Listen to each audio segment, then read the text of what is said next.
What up? What up? Yo, Oh, what's good, man? chilling, bro. Trying to Ooh, get my name on the screen. hmm. It wouldn't play in my browser for some reason. Okay, watch live. Mine was spinning for a second. I was so mad. I was like, "That's why I don't like it being on." Like I'm used to watching cable, where I don't never have no television issues. Yep. What up, Foreign? What up, Rod? What up, everybody? Miguel, Julian, Andre, TJ. Let us see here. All right. Pull that up real quick. And go ahead and,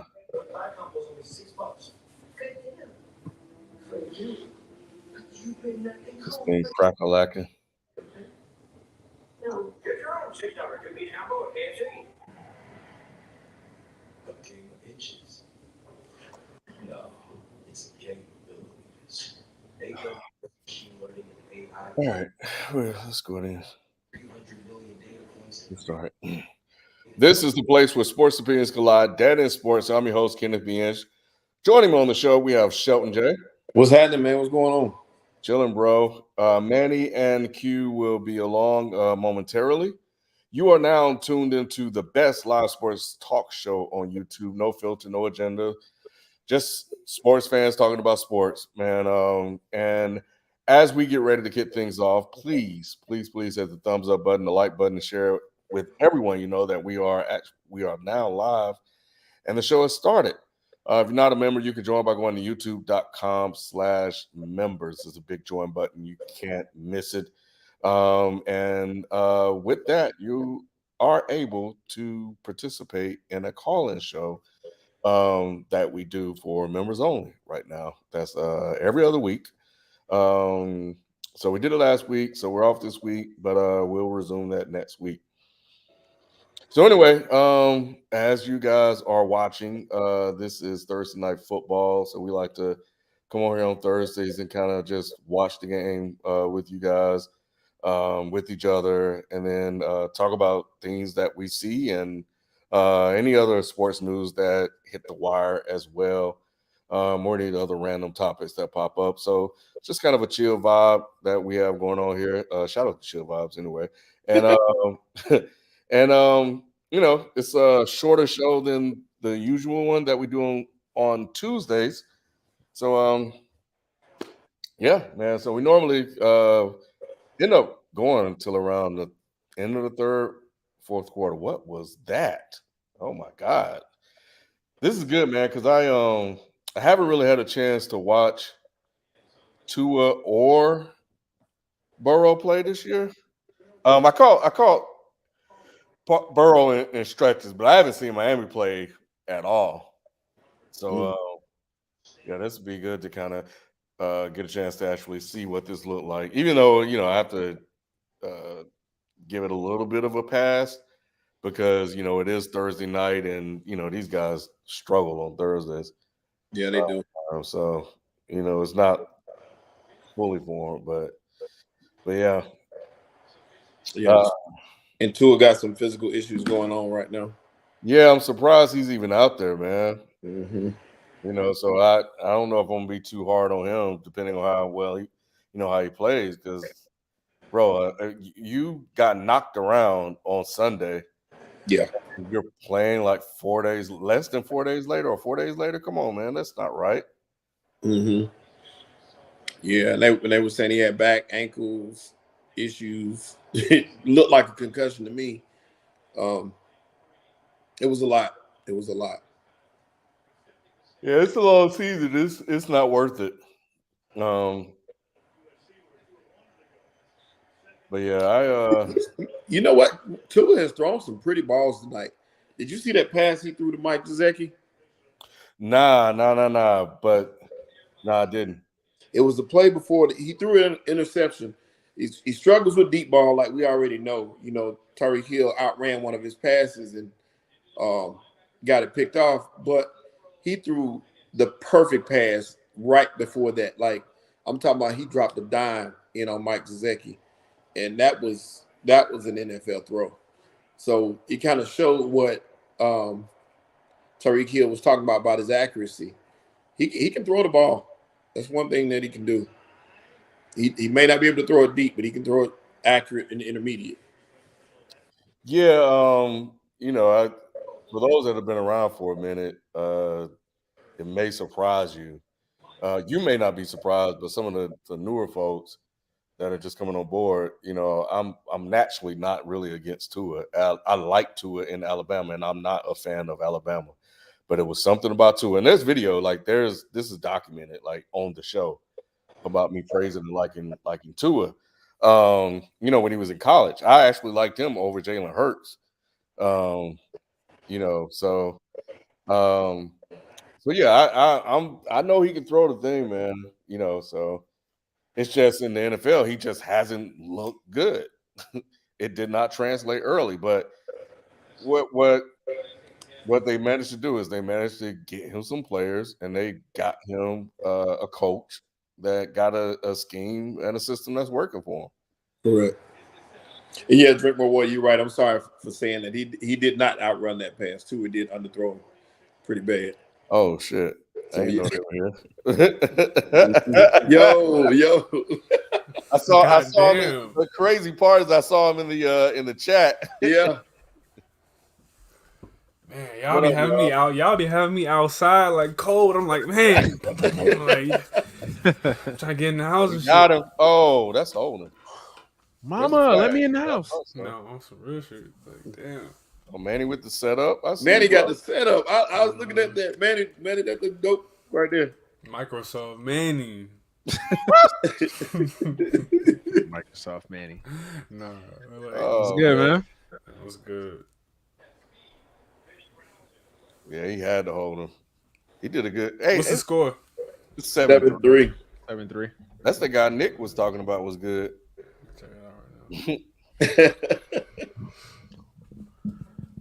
Actually, you know what? That wasn't a bad pass interference. That wasn't bad on his part, because that would have been a touchdown if he hadn't grabbed him.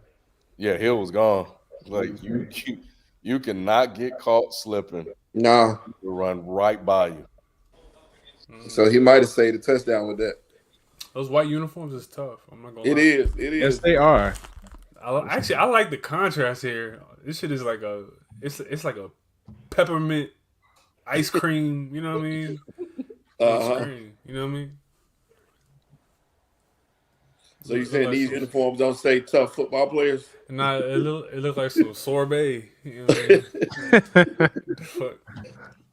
Some mint chocolate chip on the screen and shit. Like, yeah, I like these. These are probably my favorite uniforms outside of I've always liked the Bills uniforms, and I like the Cardinals' new alternate. Yeah, those is dope. Let me ask you guys a question. We saw Jalen Waller had some stretches and some games last year, but who's helping who more? Is Tyreek Hill helping Jalen Waddle more, or is Tyreek Hill is helping Jalen Waddle more? 100%. Yeah, I think with this stretch with the Dolphins this year, and presumably for the next few years if he's healthy, I think it's going to prove how great Tyreek Hill is. Because I think for a lot of people, especially like the Chief haters, was like, how good is he really? You know, he's fast, but is he a great? Remember when he first came in the league, he was just like a fast guy, but he's really become a complete wide receiver. Like the way he runs routes is amazing. And then you take that speed along with it. I mean, he's literally a game breaker. Like, I know we throw that word around a lot, like, oh, this guy's a game breaker, but like he literally is a game breaker. Like when he gets the ball in his hands, one play, he could just wreck an entire game for you. And I think that's made a huge difference on Jalen Waddle, because Jalen Waddle's a talented receiver, don't get me wrong, but that just kind of gives him so much more room to operate when you have another guy opposite you that just can, on one play, can just kind of, and you know every team is going to key in on Tyreek Hill. Jalen Waddle hasn't earned that level of respect yet, So everybody's trying to key in on trying to stop Tyreek Hill, and that just gives Jalen Waddle more room to operate. Do you think that that Tyreek is a good route runner, or do you think he gets some extra padding because of his speed and it allows him to run some of those routes? I think both. Okay. I think both can be true. I think he is a really good route runner. Does having world-class speed help in some of that? Yeah, of course. Absolutely. It's above average for him, and it's not even more so like route running is more than just I'm going to do this and do this. Like it's like you have to worry about hips, you got to worry about footwork. There's so many elements to it. I think Tyreek excels probably in the footwork aspect of that. You know what I mean? Like if you really talk to wide receivers, they'll tell you there's more than just I'm gonna go and run across. I'm gonna go and run a comeback. It's really all right. Well, I have to dig. I have to. You know what I mean? There's so many things that come into it. I don't think Tyreek ever has had to do any of that. It's been more so like he has 3-4 routes that they ask him to do. Post route whenever he's in the slot. You know what I'm saying? He runs the fly, or he gonna run a screen. And it's just like, that's fine. But I think really what we're seeing probably in Miami, if this keeps up, they're going to start coming up with little nicknames for Waddle and Tyreek. And, they're going to be on some Steph and Clay shit. So it was the Splash Bros. So what are these, like the Flash Bros or some shit? Since it's so fast. I like that. You know what I'm saying? So. But he Waddle didn't show up this past series. He dropped 2 balls on that one series. So they're going to need him to step it up tonight because he can't have drop passes. But you're absolutely good. Yeah, you're absolutely right though. Tyreek Hill takes all the pressure off Waddle, so Waddle can kind of do his thing. Waddle is coming off a serious leg injury in college, so last year he was getting back acclimated. Now he's rounding into form and really learning to play the position the way it should be played. And it's a good person to put him with because this is his equivalent. You know what I'm saying? When you think about and it's similar to what he had in Alabama too, because remember in Alabama he had Jerry Jeudy, he had Ruggs, he had Devontae Smith, he had all of them in the same Mechie. Group. Yeah, so Mechie wasn't as fast, but he had other receivers to kind of play off of. But Miami's got to go, man. They got two really good to great wide. In the case of Tyreek, I think great, and Jalen Waddle is soon becoming great wide receivers. So. It's game breakers, man. Like you said, but what it means to be a game breaker is that there is no game plan that anyone can craft because in the spur of the moment, that person's just offensive and their athletic genius just takes over. You know what I mean? Like, yeah, you can try to say, we gonna force Jordan left. All right, okay, let's see what happens. Really, and what I mean, it's like Mike Tyson. Everybody has a plan. That's who I think that's who Tyreek is. Everyone has a plan until they got to do it. Is that accurate? I think so. He caught a lot of balls last year. I know he caught a lot of balls last year. I just pause, but certainly. I know he had a lot of receptions last year, but I didn't know it was that many. Most in NFL history. I thought Jefferson had the most for any rookie wide receiver in NFL history. No, it just said that Jalen Waddle set the franchise rookie record for receiving yards and the league mark in receptions for a rookie, 104 in a single season. Wow. So that's absolutely right. Salute to Flavian. Yeah, he got that one. Yeah. Can I just say this? Can I just say this? I have always.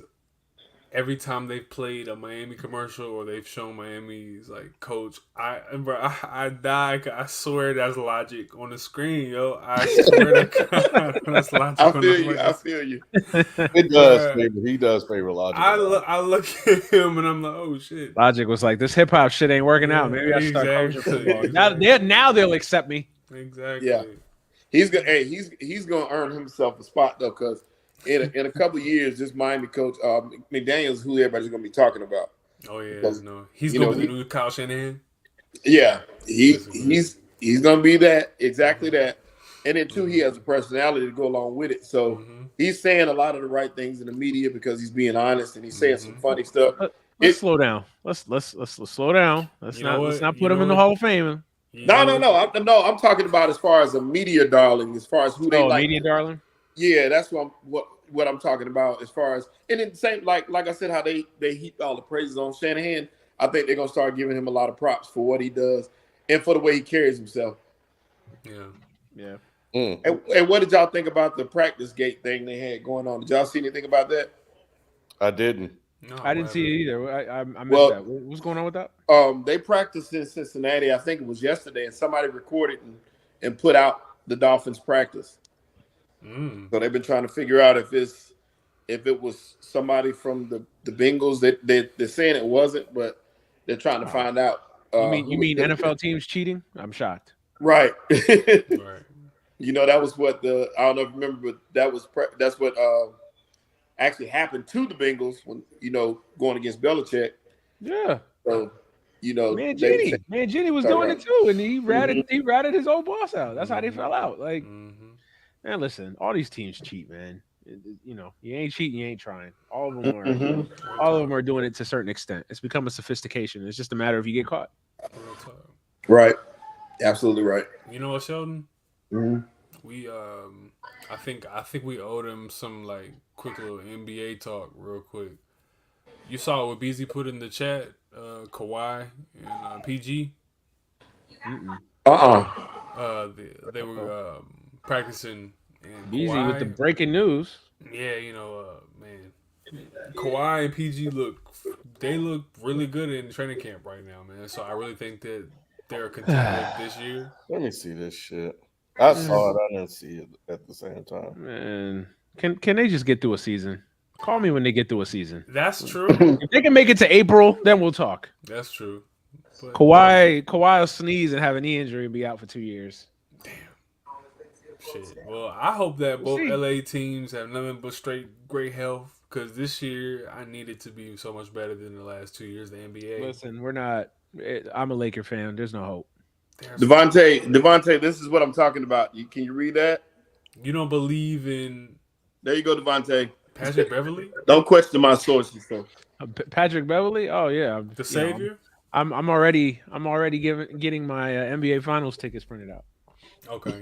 Of course, I'm already there. I believe in Patrick Beverly. I believe in Manny gonna be Toscano Anderson. Manny gonna be front row when Patrick Beverly on the fucking announcer's table. Let's go. Manny gonna be in there. Yeah. No, I'm not. Fucking Laker hat on and everything. No, I'm not.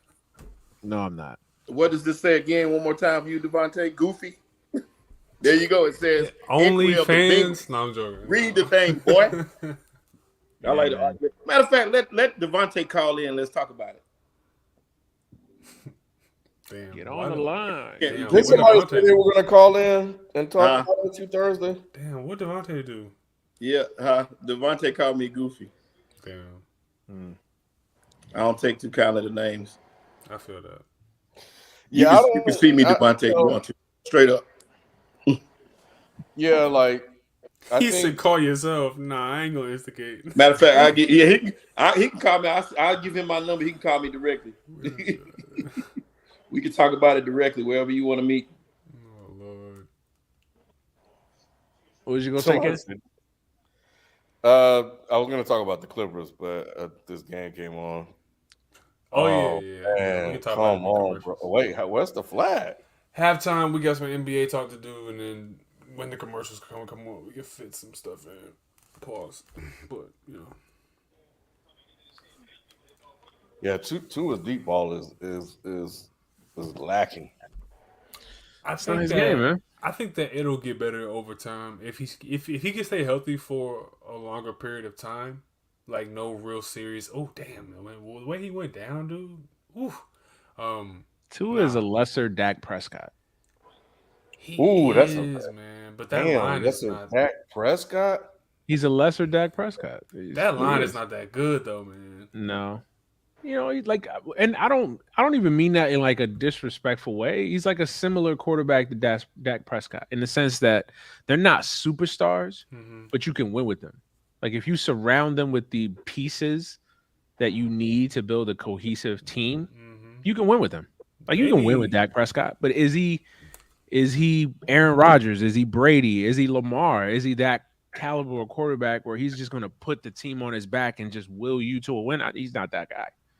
He gets paid like that guy, but everybody gets paid like that guy. And honestly, 10. Like quarterbacks like that, man, I think they should be smarter because if I was them, I was like, yo, I don't need 40. I mean, it's easy for me to say, right? But I feel like, yo, I don't need 40 million, bro. Just give me like 20 and then spread this shit around. Keep viable wide receivers around me. Keep an offensive line that can block. Good running game, good defensive play. Like I just feel like that's the recipe to winning, man. But these quarterbacks, they want, and I get it. You play in a sport where that's it. One hit, you know, that's your career coming out. He's done.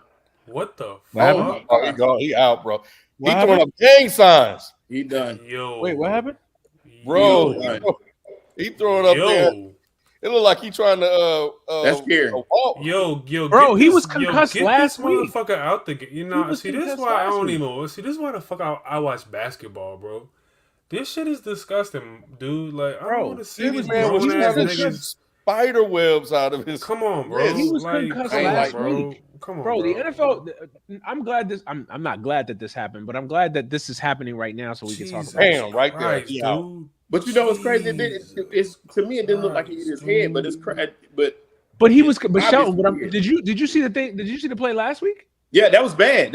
He was concussed. Ain't no way you can tell me that he wasn't concussed last week. They talking about his back, but that was making him stumble. Man, get the fuck out of here, bro. That's what I'm saying. Bro, I'm like, a back injury, bro. I'm like, how, bro? No way. Hey, yo, no. Can we actually Can we acknowledge what the fuck just happened, bro? Like, this nigga just got knocked the fuck out on national TV. Yeah, that was awful. That was awful.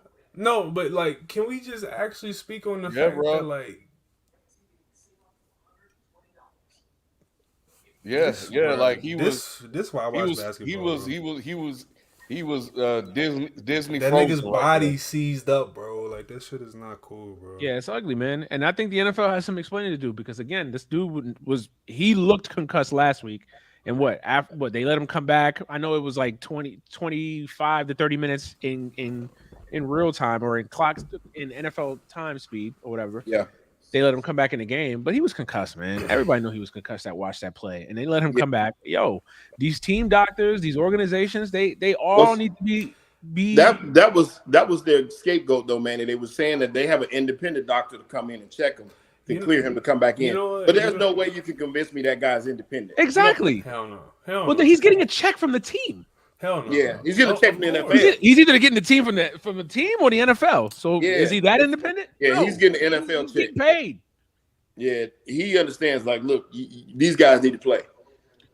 But at the end of the day, man, I think that the bigger picture, like y'all are talking about, is the culpability of the infrastructure of these teams. This shit like this is so damn gruesome, and I hope that it's never lost on people. When we want to talk about moralizing instances in the NFL and shit, at the end of the day, bro, this is the game we watching. This shit is barbaric. So when people say, "Oh, this player did this fucked up shit here, and this owner did this shit here," and everyone wants to make a fucking fuss, this nigga's throwing a crip on fucking national television, dog. Like his body seizing up. Meanwhile, in 30 years, when so many of these young black men and young brown men are going to have all these fucking brain injuries, beating their wives and kids, don't know who they are, don't know where they are when they driving and shit when they 60 years old, if they make it to that age. So I don't want to hear about no instances of niggas. That shit is stupid, bro. Like, how much blame do we deserve as fans, though? Right? Because hey, I throw myself into the equation as well, right? Like everything that you're saying, you're 100% spot on. But as a fan, do we really care? Like we pretend we're outraged, but at the end of the day, we'll still play our fantasy football. We'll still watch. We'll still gamble. We'll still do all the things. And you know, in a segment of us will actually applaud big hits. You know what I'm saying? So do we really? So how much? My point is, how much blame do actual NFL fans like us have that we don't hold Goodell and the rest of these owners more accountable for this shit? None. I don't think we should be held accountable for that. That should be on them. You know, on our show, we're talking about Herbert. You shouldn't be playing too. We were just talking about it earlier too. Yeah. Some sports programs even talk about that. There's a shift happening where they're trying to a certain I see where you're going with it, Mike, where they're trying to highlight like, guys that are hurt need to be sitting down, but then even just Tuesday, Nick was like, well, if you're out there, you got to play well. It's like, right. Like, like if he's out there, you might not play well because you're hurt. No, see, here's what I'm saying. Here's what I'm saying. When we get into false conversations about is it the fans' part and this and that? First of all, I think on a general basis, anything you are investing money into, you should always check that. So if you're a person who's always buying jerseys and supporting your teams and shit, I don't think you should be doing that personally as a black person in America. You can watch the games, go to the fucking B-dubs, you know what I mean, go to the wing spot and watch your thing at the bar. That's cool, bro. Support your team if that's what you want. But if we're talking about the bigger picture here, I just think everyone needs to put all the truths on the table that if we're going to consume this shit, if we're going to consume these sports, if we're going to consume most entertainment, bro, it's all exploitation. It's all disgusting. There's no way to square this circle. So what I mean is when an executive or GM or this director or this basketball VP or this owner of the Dolphins or this Donald Sterling does this messed up shit, or this player rapes this person, this player allegedly does this, and we want to moralize it in the instance. I'm on some, we need to put it all on the table. This is all disgusting. Because it's like, bro, Weinstein is the music industry. Like, Donald Sterling, he is the NBA. They try to hide it, but he is the NBA. There is no squaring that circle. So when we want to be like, ooh, but talk to me when we're talking about action. If we're talking about viewing, let's just fucking view it. But if we're talking about action, let's have a whole separate convo what we need to do. But that's not a platform for that. Well, some will say viewing is culpability as well. I agree with you. I'm just saying that I'm just trying to play that devil advocate of like, because I had this conversation with somebody and was like, oh, well, if you're so outraged, why don't you not watch? Because again, it's like you can't have it both ways. You can't critique the NFL for what they do, but then watch the games. And it's like that's a good point. I don't say I agree with it per se, but I can see the sentiment of like, yo, how much as fans are we going to take ownership of like, yo, we still pour in money into this shit. We still buy the Sunday ticket. We still do all the shit that we do, but then we complain that the NFL is a ruthless, cold-hearted business. It's like, well, we allow them to be that way because at the end of the day, with our dollar signs, we just basically said we don't care. Let's go. At the end of the day, and like it's the same thing with it's the same thing with the Deshaun Watson thing, right? And I don't even want to rehash that. But the point is, like, if you're so outraged about what he did or didn't do, allegedly, right? Then don't watch the games. Don't watch Browns games. Don't be a fan. But you can't say, oh, I'm disgusted at what Deshaun Watson. But then it's like week 12, Deshaun's my quarterback in fantasy. Let's go. It's like it doesn't add up. Yeah, you can't square that circle. That's what I'm saying. Like, bro, like, I think this is all on. I really think this is all on the NFL. I think this is all on the owners, and the coaching staff and the medical staff. And you know what? Let's be real, man. Mike McDaniels. Mike McDaniels could have sat this guy down. And Teddy's coming in the game. It's a Thursday night game where everybody knows it takes days to get over concussions. So play a capable backup in this game and don't risk your guy's career and the season for one game. Yeah. This is Mike McDaniels. He made the decision and he took the advice of his medical staff, but he could have overridden that. That's what I was going to ask. That's what I was going to ask on that too. That was my question on that though, Kim, was did he have all the information necessary to make that decision? I think because all I heard all week was his back. Please. I mean, like I said, we saw it with our eyes. Please. We saw what Mike McDaniels should have saw. But if your medical staff and everybody's telling you in the organization that it's his back, should you believe it? Like, bro, no, you should not believe it, bro. I have a debilitating back issue, right? So I've been dealing with back injuries since I got out of the military. So I can speak to back injuries. I'm not an expert, but I can speak to it. I have never looked like that. Right. Back hurt. Fuck no. That man was concussed. Everybody in America knew that man was concussed. And you still ran that kid out there after the fact. Now, Tua's got to take some blame too. Because at the end of the day, you got to be responsible for your own health. This isn't a toe injury that you could, I can play through it. No, this is your brain. Well, This is your brain. but look at what's happening in New England. Mac Jones trying to do that. He's getting pressure from up top. And I get it. You know what I'm saying? You're a player. Part of what makes players great is that warrior mentality. Like I want to play through whatever. You know what I mean? But it's like sometimes you gotta protect these dudes from themselves. And as a player, I think. But I'm harder on. It's different for an ankle injury and a concussion or something that rattled you. But in your head. this is like that's just different, man. I really want to say that this is not just the fucking NFL. This is not just that's my larger point. I'm not saying that y'all are contradicting my point. Y'all having a convo about the NFL, obviously, because the game is on. But for the chat and people who are wondering, my point is like larger. It's like this is the NBA too. Like Isaiah Thomas don't got a career because Celtics Isaiah Thomas. You know what I mean? And we let shit like that ride all the time. It happens in every single sport because what we're watching is something that is based in exploitation. So let's be sober about what we are viewing. So if we want to put if I want to put my politics into what we should do about it, that's a whole separate convo. If we're just viewing as voyeurs of some shit and we're viewing this as apolitical people, then we have to just come to the objective. Oh, this is exploitation. People are going to have brain damage when they get older. Oh, people are not going to be able to walk and run with their kids from playing these sports when they get older. People are getting robbed daily. People are getting hurt and harmed all the time. So let's never lose sight of that. So when we're cheering rah rah rah rah rah and this happens, don't get on Twitter and don't get on but you football. But then you go buy a jersey. Then you go support the game and whatnot. Just be apolitical in that and recognize and sober in that realization. That's all I'm saying. But people don't want. But people don't want that. You know what's crazy, Manny? You talked earlier about passing up on some of that money to build a team around you. That's one of the reasons why you can't really do that. You need to take all you can get because your career could be over. His career could be over tonight. Absolutely. So you take every single dime you can get. These guys have to be selfish at that point. And I get it. Once again, I was sick from what just happened. That I can't recall a time I was ever sick watching somebody get hurt. But that particular time.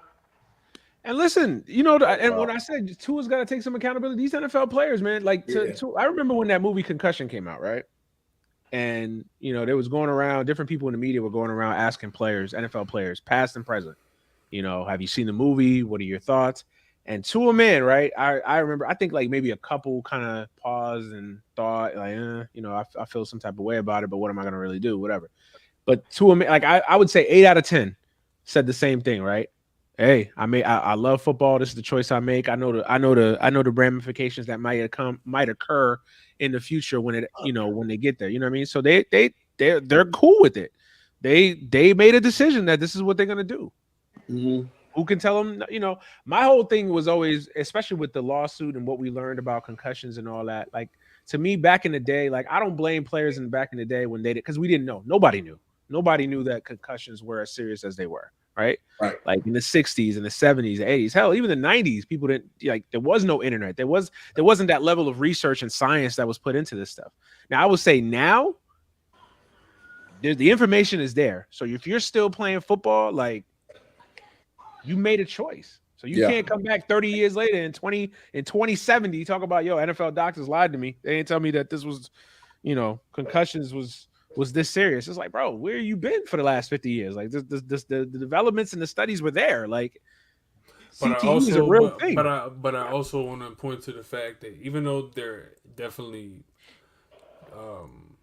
as a sport trying to localize it more to suburban areas and whatnot and prep academies, football is still predominantly by kids in the hood.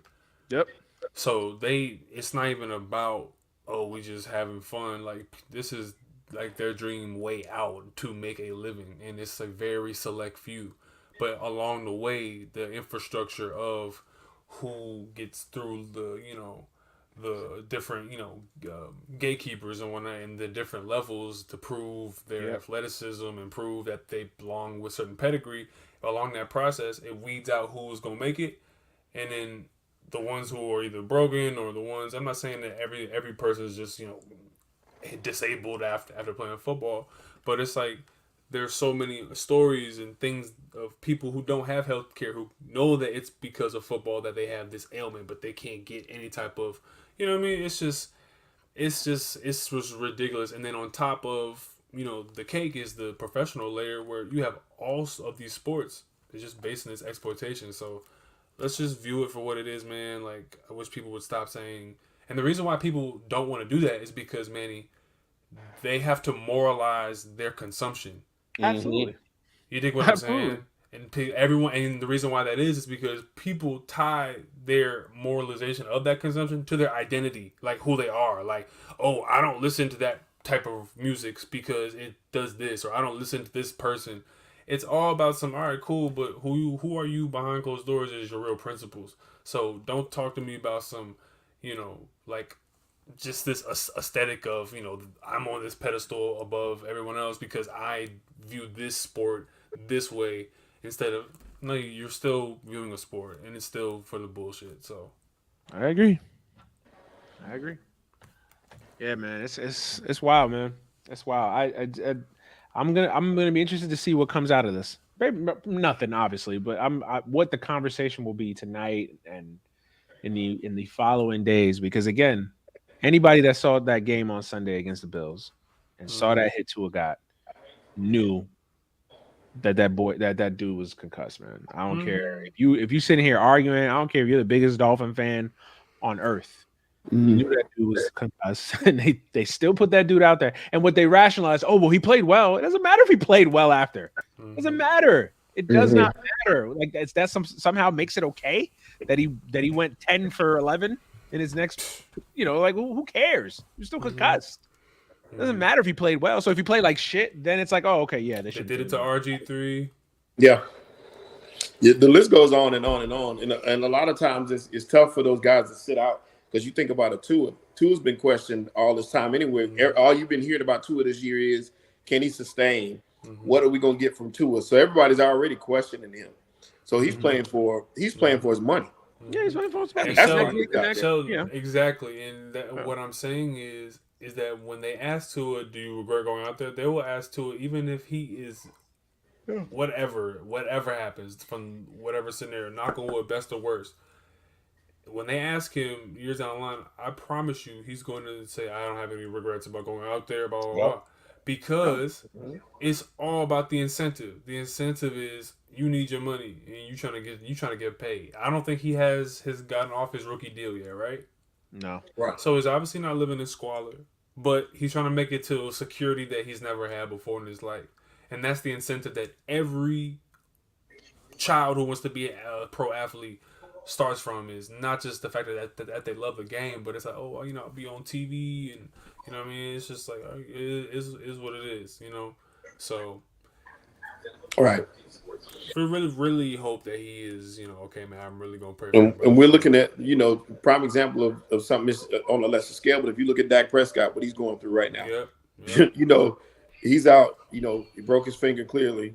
And they try to rush him back. Oh, he'll be back in a couple weeks.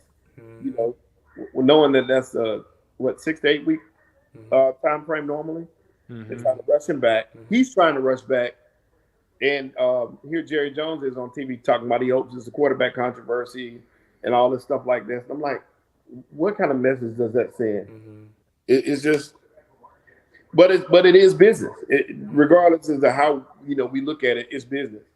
And these guys are making millions and millions and millions of dollars, which means the owners are making even more. So it's big business. Yeah, of course. What do you guys think about this? So I just saw somebody retweeted this. Said that if Tua has a second concussion that destroys his season or career, everyone involved will be sued and should lose their jobs, coaches included. Absolutely.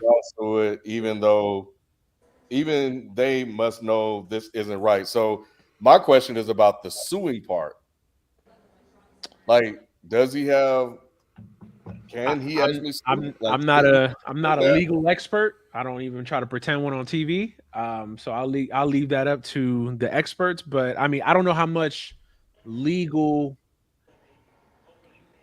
I guess, maneuverability he has, because there is some sort of culpability that you also have as a player, right? Like, so if I'm Tua and I get concussed, right, or I get hit or whatever, there's still some sort of responsibility that you have as well to be like, because what a lawyer that's going to defend the NFL's part is going to say is, well, Tua's an adult. He got a hit. He could have chose to not play again.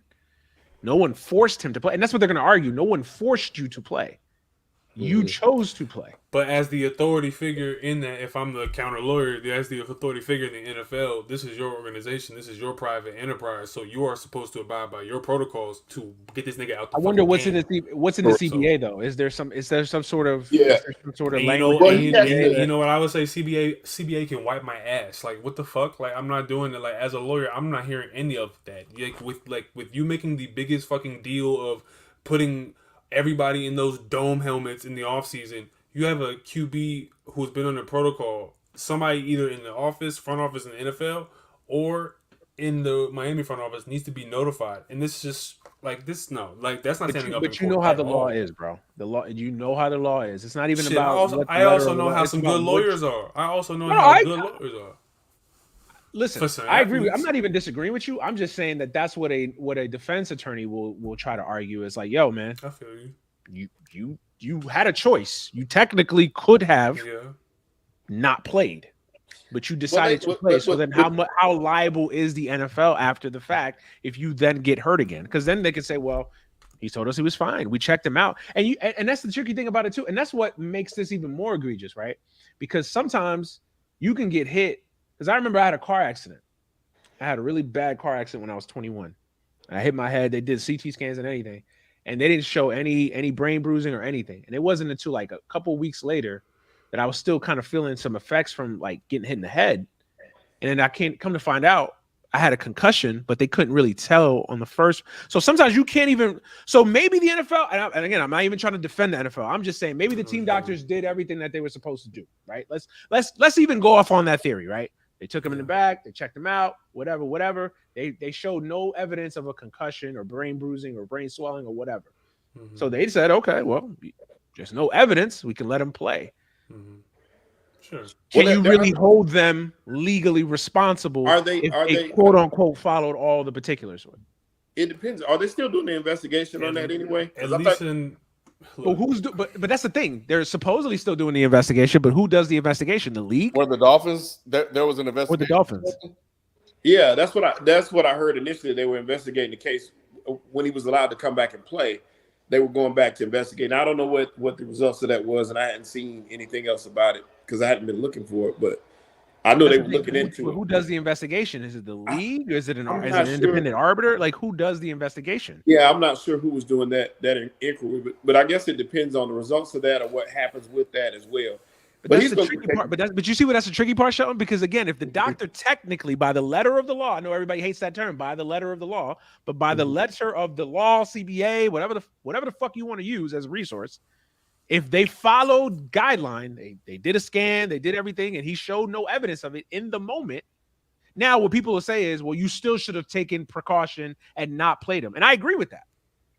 But if there's no signs of a concussion or evidence of a concussion, then I still think they should have played him because I think you just don't run that risk when a guy gets hurt like that. Here's the thing. Are you talking about penalty to like get like legal action to have people removed, or are we talking about civil suit? Because I think that he has. Well, the question was asked: are they liable? So are they liable from a civil perspective, like you just asked, or just like could be. Mike McDaniel, you handled this wrong. You're fired now. Like I would most likely bet that right now, if like I'm saying, knock on wood, I hope and I'm praying that Tua's gonna be all right. But it's like knock on wood. Let's just say any player who's in a very terrible situation after hitting their head, or being hit in the NFL, who was in this type of situation. If that were to happen. Nah, bro, I'm not hearing any of that as a lawyer, because if this is your protocol, then it's like when COVID was going on. Like, so if COVID happens and this dude tests positive, and then the team scraps it, in court, I'm going for a civil suit all day. I don't care. And me and you and as the team know this. And that's why we're going to work this out. Mhm. So I would automatically think from jump, if something were bad to happen, a team would only have to come up with some dough. It wouldn't be anything like, okay, it's going to be the expose of the year, and this team gets exposed. There's that's like it. footage of them getting removed. Yeah. This footage no. of them trashing the positive. You know what I mean? It's not going to happen. No, I agree with you, Q. I think that's what it's going to end up being, and he's going to get his money. I think he'll be taken care of. That was a good drive by Teddy Bridgewater, by the way. Great, But But they just let him walk down the field. they really did. But I hate too many offenses, bro. I'm shocked though because these guys were shaking up, like watching Tua go off. It's the 2-minute defense. It happens all the time. It's the worst. I don't know why teams do it. You're right. We got some rapid fire NBA shit coming up at halftime, y'all. Chill out. We good. All right. And we got super chats too, price shouting, right? Mm-hmm. We appreciate the super chats, by the way. Yes, sir. Yes, sir. Yes, sir. It started with we can go through a couple of those real quick right now. Oh, did he miss that? Please don't. You know, that's my kicker. Watch when it gets colder. We're gonna have more callers on Thursdays. Yeah, because you know what, y'all outside being a little thought. Everybody outside. This Indian summer got everybody. Exactly. Y'all out hurricane partying, nasty motherfuckers. I see y'all.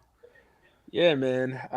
Not to beat a dead horse with the Tua thing, but it's just going to be interesting what the coverage of this is going to be, because I think, like, again, I think it starts with the media, it starts with shows like us, it starts with fans too. It's like holding these organizations accountable, man, because it's like, because if I'm in that press conference tonight, I'm gonna be like, all right, so number one, is this a repeat issue from last week? Because because again, you got to start calling these people out. Like, y'all can say it was a back injury, an ankle, whatever, equilibrium. No, the man was concussed. To what degree, to what level? The man got his bell rung, and y'all let him play. And then coincidentally, and he plays a short week on Thursday night, and then gets his clock rung again, or not. It wasn't even that egregious of a hit. He just landed on his head, and he's concussed. Now taken to a hospital. So again, what did you know, Coach McDaniels? Yeah, was he concussed? To what degree was he concussed? Like, of course, they're not going to answer those questions. They're not going to reveal anything. So he went to a level 1 trauma center. So he's in the. I'll be right back. This is crazy. Yeah, he's in a serious place. Let's answer some of these super chat questions. Tracy G was happening. Appreciate the super chat. Love y'all, man. Y'all keep them coming. Tracy says, should Jalen and Jason did more to fight for Ime to coach this season? The answer to that for me is no. And I say that because we don't know what the other factors are in this case. There's so much stuff that's still yet to be heard. And it's best that if there's more that comes out, it's best that those guys keep their nose clean and stay out of it. That ain't got nothing to do with them. Or Shelton and Tracy, they already know what happened and know it's best to keep their damn mouth shut. Well, that's what I'm saying. I think they do know what happened. Shelton? Yeah. I'll repeat it. Should Jalen and Jason have done more to fight for Ime to coach this season? What? Go ahead, Q. I answer. No, me and Manny look at each other. In Boston, nigga, sit down. All right. No.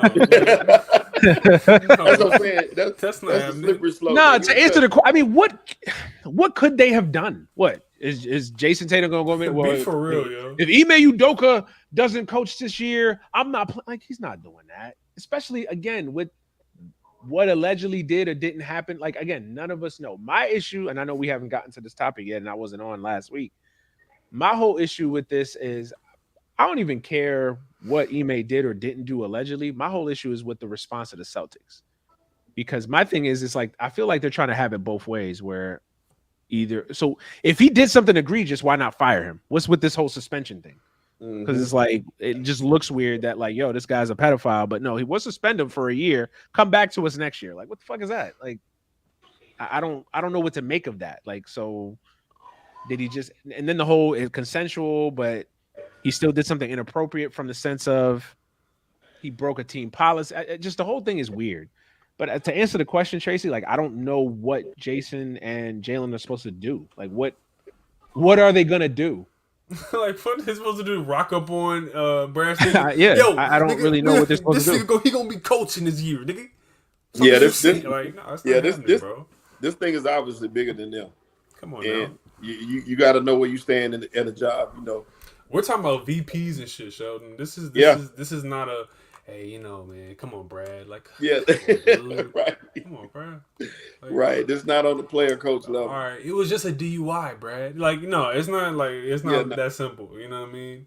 right. But it is interesting because people are saying that even if it is people within the organization, why aren't they also getting their names put in there too? I don't understand that. If this is an employee expose, like, bruh, like, peep this.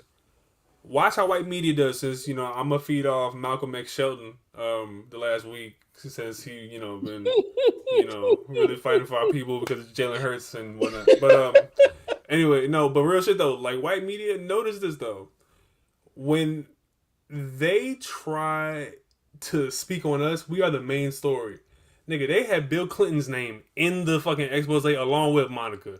They got Ime as the main nigga. This shit is some crazy. No, peep the Yeah. game. That's it. They had the president and the Mhm. AIDS name. They have Ime as just the main guy, as the main face. Like, he out here on some Dateline NBC shit. Like, come on now. Yeah. Like, All we see is Ime and Neil on. come on now. Bro, when it broke mainstream and you could just run up to anybody in fucking Kroger and be like, man, yeah, that inmate shit is wild, ain't it? Mhm. And they know about it, then Yeah. that's a problem. This is definitely Q. I'm with you 100%. When I saw this on Yahoo News front page, I was like, okay, well, this is beyond just a basketball thing. Yeah. This is some branding of black people as bad guys, and and exactly what they're doing. I understand that Ma is a public figure, and as a public figure, he has way more exposure than the other persons involved in this. I also think that um, there are a lot of names being tossed around because the other people involved are not named. So, it's kind of like damned if you do, damned if you don't.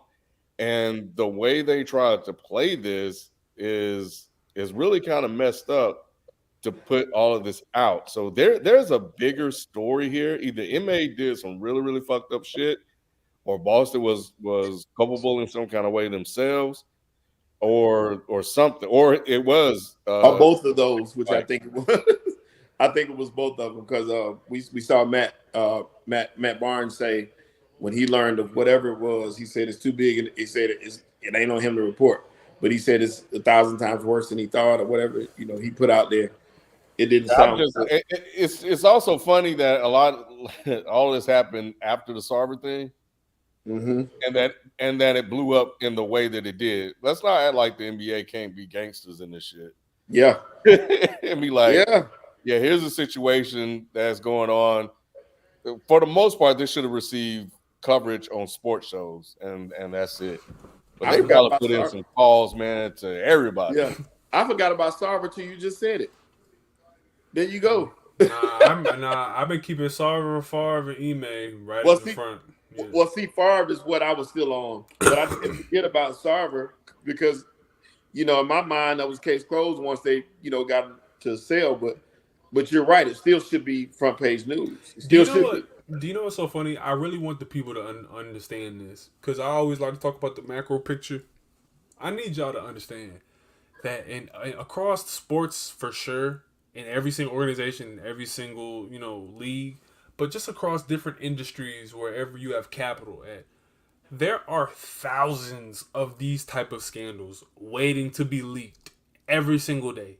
Mm-hmm. And then we just get one or two that they handpick. And people have, bro, behind closed doors, reporters and people who want to get clout, people who, want to do the right thing and tell on people. There are thousands of stories leaking behind closed doors that are killed on, news floors and blog floors. It's Mhm. people don't understand, man.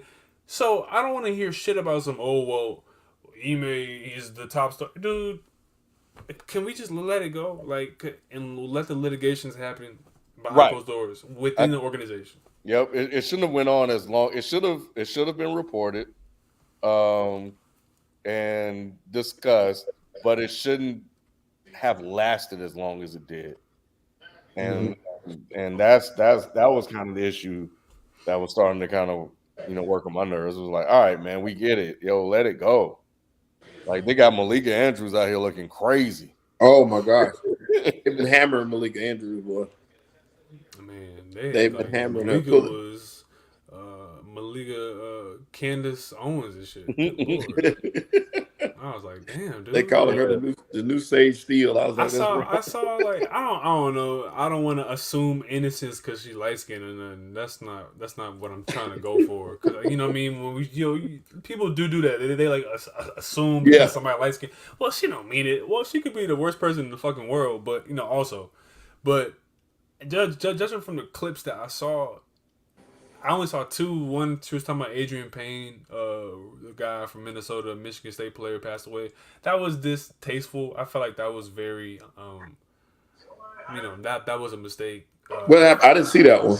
Yeah, she was basically just saying like he passed away, blah blah blah. She was reading the the report that he passed, and then she was like, and he recently was dismissed from the Magic because of a sexual assault back in Michigan State, blah, blah, blah, blah. And that's what she said. And then she ended the segment and said, there's no further details on the cause of that, blah, blah. She moved on. And people were like, why does she talk about black men like this? I'm like, damn, that's the narrative already? How did she go from, like, NBA reporter bay and two hours later, now she's, like, the enemy of black men?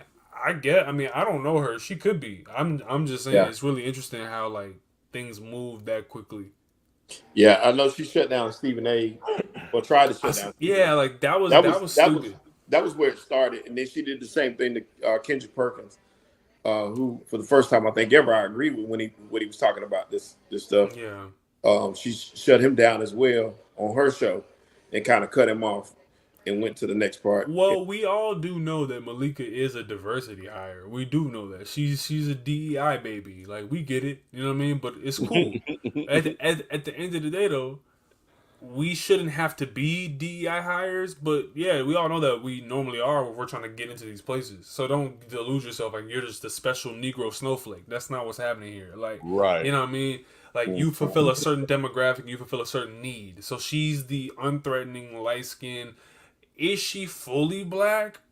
That's what's going on here. So I don't really want to drag her like that. But it's like, I hope that she's not what they're saying.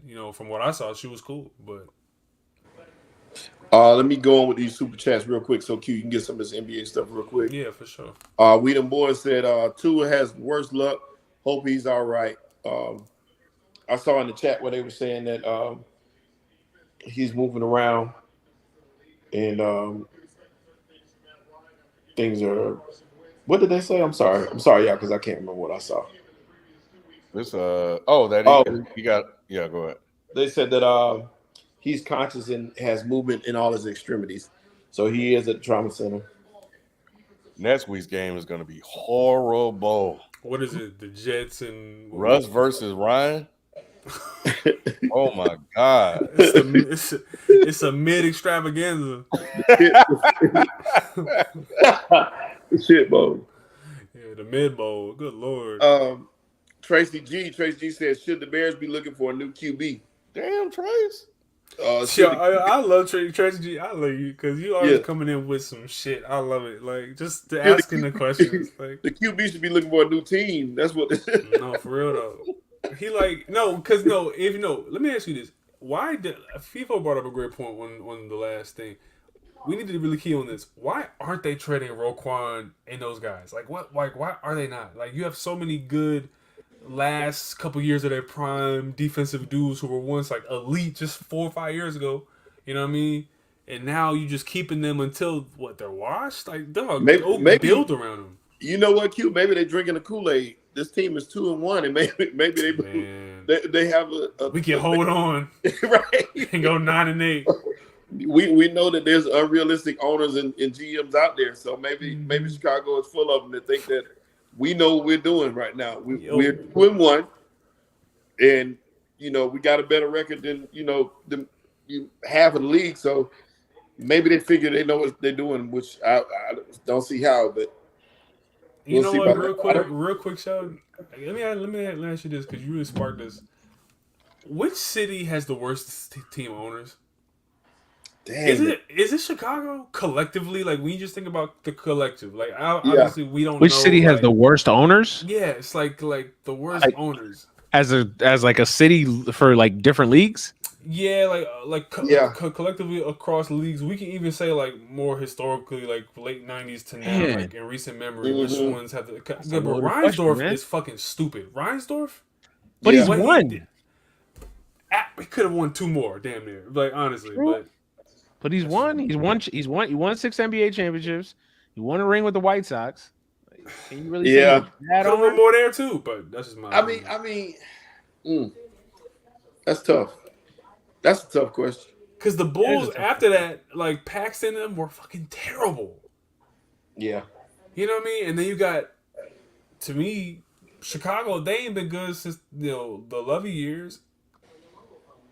Damn, you know what? That's real. I don't know if you can really do like a whole city as a collective I because think every there are a sport couple that like because every are sport is so offensive. different. You know what I mean? Like me, Yeah. I would go with some of these baseball owners, these small market teams, like the Pittsburgh Pirates owner, who's been bad for like 25 years, essentially. Yeah, Like I would go with him. Like he just literally just steals money. yeah. That might be. But then you can't say the that might be Steelers are a good bad topic. ownership, right? You know, so I don't know. Rooney's. I'd have to think about that. Diamond Rattler, that's a good one. Washington is horrible. That's what I'm saying. Washington has like there are teams where Washington there might are be multiple close. sports, and they're just like, yo, what is going on here? Yeah, the baseball team traded away the best baseball player. But they also just recently won a World Series. The Capitals also just How recently about won a Stanley how Cup. about Carolina? Carolina's up there, and I was thinking that I didn't want to say it, but it is. Mike, Carolina- Damn, David Tepper already is a bad owner? Most definitely David Tepper's a bad owner. That's Michael why off I'm that no longer yak. a fan. Michael off that cognac. He don't even. Michael just. Yeah. He don't even Yeah, be doing David that. Tepper is definitely a bad owner. Manny, like I said, the reason why I'm not a fan right now is he put my city in turmoil. He put my city in a hole. You know, he started this big facility thing similar to what Dallas has. He started building it and backed out and left my city stuck with the bill. So we stuck with land in a half-built city. Listen, shit. owners doing capitalist shit? Nah, I'm shocked. Yeah. Wow. And then his company filed bankruptcy. I don't think Mike is bad in the sense like I don't think he I think he has a passion for it and I think he cares, but I think Mike would be better suited. Oh, so just he's having- like bad with a passion. Nah. Nah, I think Mike would be better suited to just have a guy that runs the whole operation. He just You know, kinda man. sits If back. you like that, I got some paintings I'm gonna show you later. You might fuck with. No, I think Mike would be better suited if he just kind of brought somebody in to just run the operation. Well, that's what he did. Yeah, He with this actually cup tried truck. to do that, but it's But you got to let them run the operation. You can't just be like, you can't be on some helicopter shit where it's like Yeah. a hover. Like, nah. it's lacking though. He's trying to get it there. Mike in practice trying to play Terry Rozier on 1-on-1. Yeah. While the coach trying to run through drills and shit. Like, Yeah. Yeah, that's still Mike. So that's pretty. Yeah, Treating everybody like Al Harrington and shit. exactly. You a bitch. They like I said, you know, Tepper paying. I can go on and on about Tepper paying Matt Rule all that money for no reason, but nothing. Yeah. That's It's a a good lot. question, man. That is a really good question. Yeah, we're gonna have to table that Q and That's come a up. that's Yeah, a that's a for dead sure. that's a dead end 365 video. So, I didn't want to ownership. ask anything crazy about the NBA. I just wanted to ask y'all which team you're most excited to see this season. We'll do a whole Most break. excited to see. I want to see the Clippers in Golden State. I was gonna say I want to see what Steph come back. If Steph can replicate being the man, I think that does a lot for his legacy. And Most Right. I think I can come on here and talk a little bit more shit, but personally, but And I want to see the Clippers because I want to see those guys come back off injury. You know, we're seeing John Wall for the first time. yeah, I want to see John Wall. We're seeing Let's see what the Pistons look like this year. Could be knocking on play-in's door. Maybe misses it by 2 games or something. You know what I mean? 'Cause I think At it's easy to best pick a team you already know. Like, oh, I'm excited to see the. But Jaden Miami Ivey, like Manny, like you already know how I feel. Like you saw what I said. Like he's fighting a lot of demons right now, and I feel like he's got a lot going against his rookie just mojo outside of the court that I just think is just. Wait, I got to respond to the super chat. It's still up, so I missed it. the Bears should the Bears be looking for a new QB already? Fields. Well, she's saying it feels trash basically. It's hard to say because like, what does he really have to work with? No, like can anyone here name a wide receiver on the Bears? No. Okay. Emmanuel St. Brown. Yeah, St. Brown. Is Mooney still there? No, yeah, I think he Darren is. Mooney. Okay, I think so these Mooney niggas and play St. y'all play Brown. Madden, so I don't Cole know. Kmet. That's how he knows. That's how you know. That's how you know. These Now I knew niggas about play- Cole Kmet. Cole these Kmet's a niggas nice play tight end, Madden. but it's like St. Brown is not. Okay. I know about He's Brown nice. because he got spotlighted after him and his brother scored those Yeah. back-to-back touchdowns. Yeah. They got pieces, but like it's not like he's got Tyreek Hill out there. Damn, Aldrin thinks Fields is not good. Yo, for real? Nah, man. I I actually think he's looked better this year. I think Fields has looked. He had okay. thrown for 100 yards. I don't think. Has he thrown for 100 yards in any game yet? he's looked shaky. I ain't gonna lie. Here's the looked pretty question: bad. Fields or Lance? Well, it's got to be Fields because Fields is 2-1. No, thank you, man. No, thank you. I'll say Fields because I actually saw him throw the ball in college. Like the guy can throw the ball. So I haven't seen Lance play. Trey Lance looks like who Mike McDaniels wouldn't mind looking like if he could be fully black. He had 121 yards in that first game. Justin Fields did against Trey Lance, by the way, who he beat. He had 70 yards in the second game against Green Bay, and then it's Green Bay. They never beat Green Bay. Yeah, and in that third game against the Texans, he had 106 yards. So he hadn't thrown more than 120 yards in 3 games. Yeah. He's also on his second coach, second offensive coordinator. I'm not trying to make excuses for him, but I'm just. I mean, those are legit excuses. Bryce Young is what y'all saying. Bryce Young, but hey, another crash dummy. Yeah, I think he has the skills to prove he can do the job. I just think, like we said, a year in the system, get some weapons, and see what he can do. I'm gonna tell you what team if I'm the coach of this team, if I have any control and they put Fields up for auction and it's not a crazy price tag, if I'm Lovie Smith, I'll go get Justin Fields right now and put him behind that line. You can make the argument the quarterback they got is better. I could, but if if we just keeping it a buck here, yeah, you're right. Mills is decent. Mills is good. Which is the better 1 and 2 team? 2-1 team, is it Denver or Chicago? Better. I think Denver is the better team. Denver. They are just Better. coached. Yeah, they're just they are coached by the monkey and Nope. I don't know. Dog, what? And they do have weapons. Nathaniel Hackett, man, it's not his fault, man. He's just an amateur. He's not ready for the big moment, man. It's different when you under the bright lights and you get that head coaching job, like. Bro, the Broncos play calling is like when you let your girl play Madden. Like that shit is fucking terrible. Have you seen what? Hey, go ahead. Play, go ahead. Take it. Baby, who's Mike and why is he blitzing? Oh, why he hit me so quick? Like, you know what I mean? Like, literally, that's what the coach is on the sideline. He's on the sideline like this with his clipboard. Man, it's giving me Mike McCarthy, yo. Just listen to the coach suggestions. Russ need to be on the sideline, like. Hey, are we ready to have the conversation that Russ may be shot? I'm not there yet because I need to remove that variable. They gonna get him up out of there. They gonna remove that coach. I'm just saying. We ready to have that conversation? I'm not there yet because you know me. 2 things can be correct at the same time. Nathaniel Hackett is an amateur, and Russ looking a little suspect. Russ wanted to run. Russ wanted to sit in the pocket a little bit more. But I think the fact that they removed movement out of the play calling completely in the offensive play style. They're letting him cook though. Remember, he wanted to cook. He's cooking a hamburger helper right now. Like he's cooking something awful. Damn. Hey, man, this is off subject a little bit. Well, changing the subject for a second. Yeah, I saw in the media where they were saying in the power rankings that Green Bay is up near the top. Y'all agree with that? of the league No. Yeah.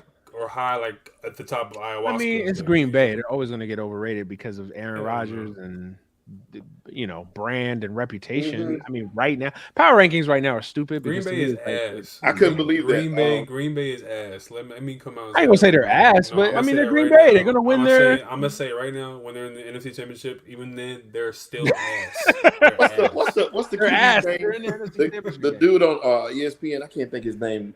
White guy, QB. He's a quarter. Orlovsky. He Yeah. was saying that. He said the top two teams are Buffalo and Green Bay. Wow. Whoa. That's what he said. He tripping. These are the theoretical teams. I don't know, man.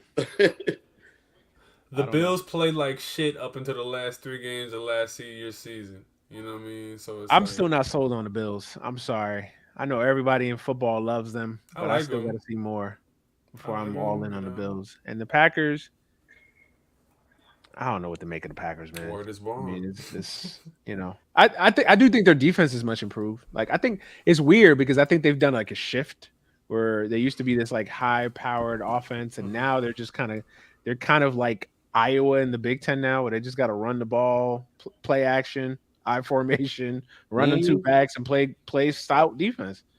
And that might be the way for them to finally win. Like why not? I mean, you got 2 good running backs. You got a good when Bakhtiari gets healthy. You got a decent offensive line, and their defense is improved. Their defense is actually pretty good. So No, you're right. maybe the Still Packers. ass though. And so when Maybe we the see them, Packers. Let's talk about. We talking NFL. Let's talk about the Eagles, man. what do we have to talk about them? You sipping the Kool-Aid? The Eagles and the beasts of the East. Man? Q, I It's a figured you good out. 3 And games. I understand it. It's a great 3 games. You ready to fit? You ready to get a bust for Jalen Hurts yet? It's been a great 3 games. You know, like I've really enjoyed the way that the team has performed collectively. That's what I was going. That's what I. Oh, did he block that? I think so. Oh, he didn't. It looked like he was right on. Yeah, I thought he was too. It looked like he was on his foot. How did he not block that? Q, are you enjoying these games? Actually, yeah, bro, why would I not be like, I'm over there like, damn, this nigga, oh my god, damn. Hate this I shit. would not, like, I'm over here like, okay, cool, word. I'm like, word. I be thinking what I mean? like, Fucking Eagles are 3-0. You could make the case. You could make the case. Like, they're the I'm best over there team in E just the sick. NFC. First And of this all, nigga Q, like, it's all I right. want to call Q and ask him at times, like, is he expecting the bottom to fall out right now? no. I with this, Jalen Hurts has officially moved into the zone of the jury is out. If he was trash right now, I'd tell you, there's no improvement. I see improvement with timing. I see improvement with foot placement on the when he throws his deep balls. I just need to see. He's leading the league in yards per attempt. Facts. What's his name? Sirianni. He's very opportunistic with the deep ball. It sets up a lot of good play action. So He does.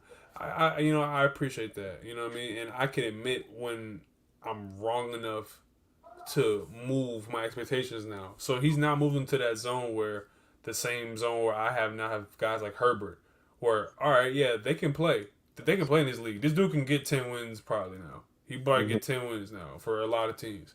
But is he going to be a quarterback that I need to see the type of quarterback in the playoffs? And then that's an upper echelon type of QB. And I understand where you're coming from, Sheldon, where it's like, well, just being at that 10, 11 games every year is good enough to always just be accepted in this league and, not get unfair criticism heaped on you. And that's not what I'm trying to do. I was trying to really just judge him as like a prospect on like, I don't see any QB tangible ability here the first year, second year. Now this third year, I'm seeing some things that can, with his running ability and with the play action and whatnot. As the weeks progress, the Eagles will begin to reveal to me if this is a real team or if this is just, we're beating up on bums. Gotcha.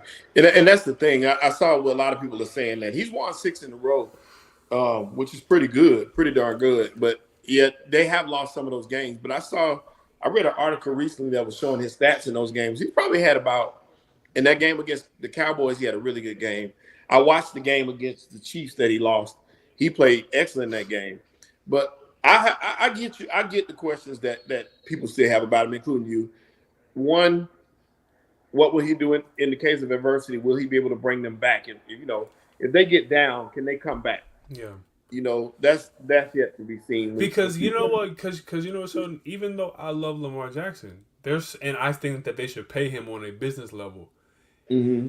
If I'm talking about like me fully being in on the team, like do I think this team right now is shown to be good through 3 games? Yes, through 3 games, yes.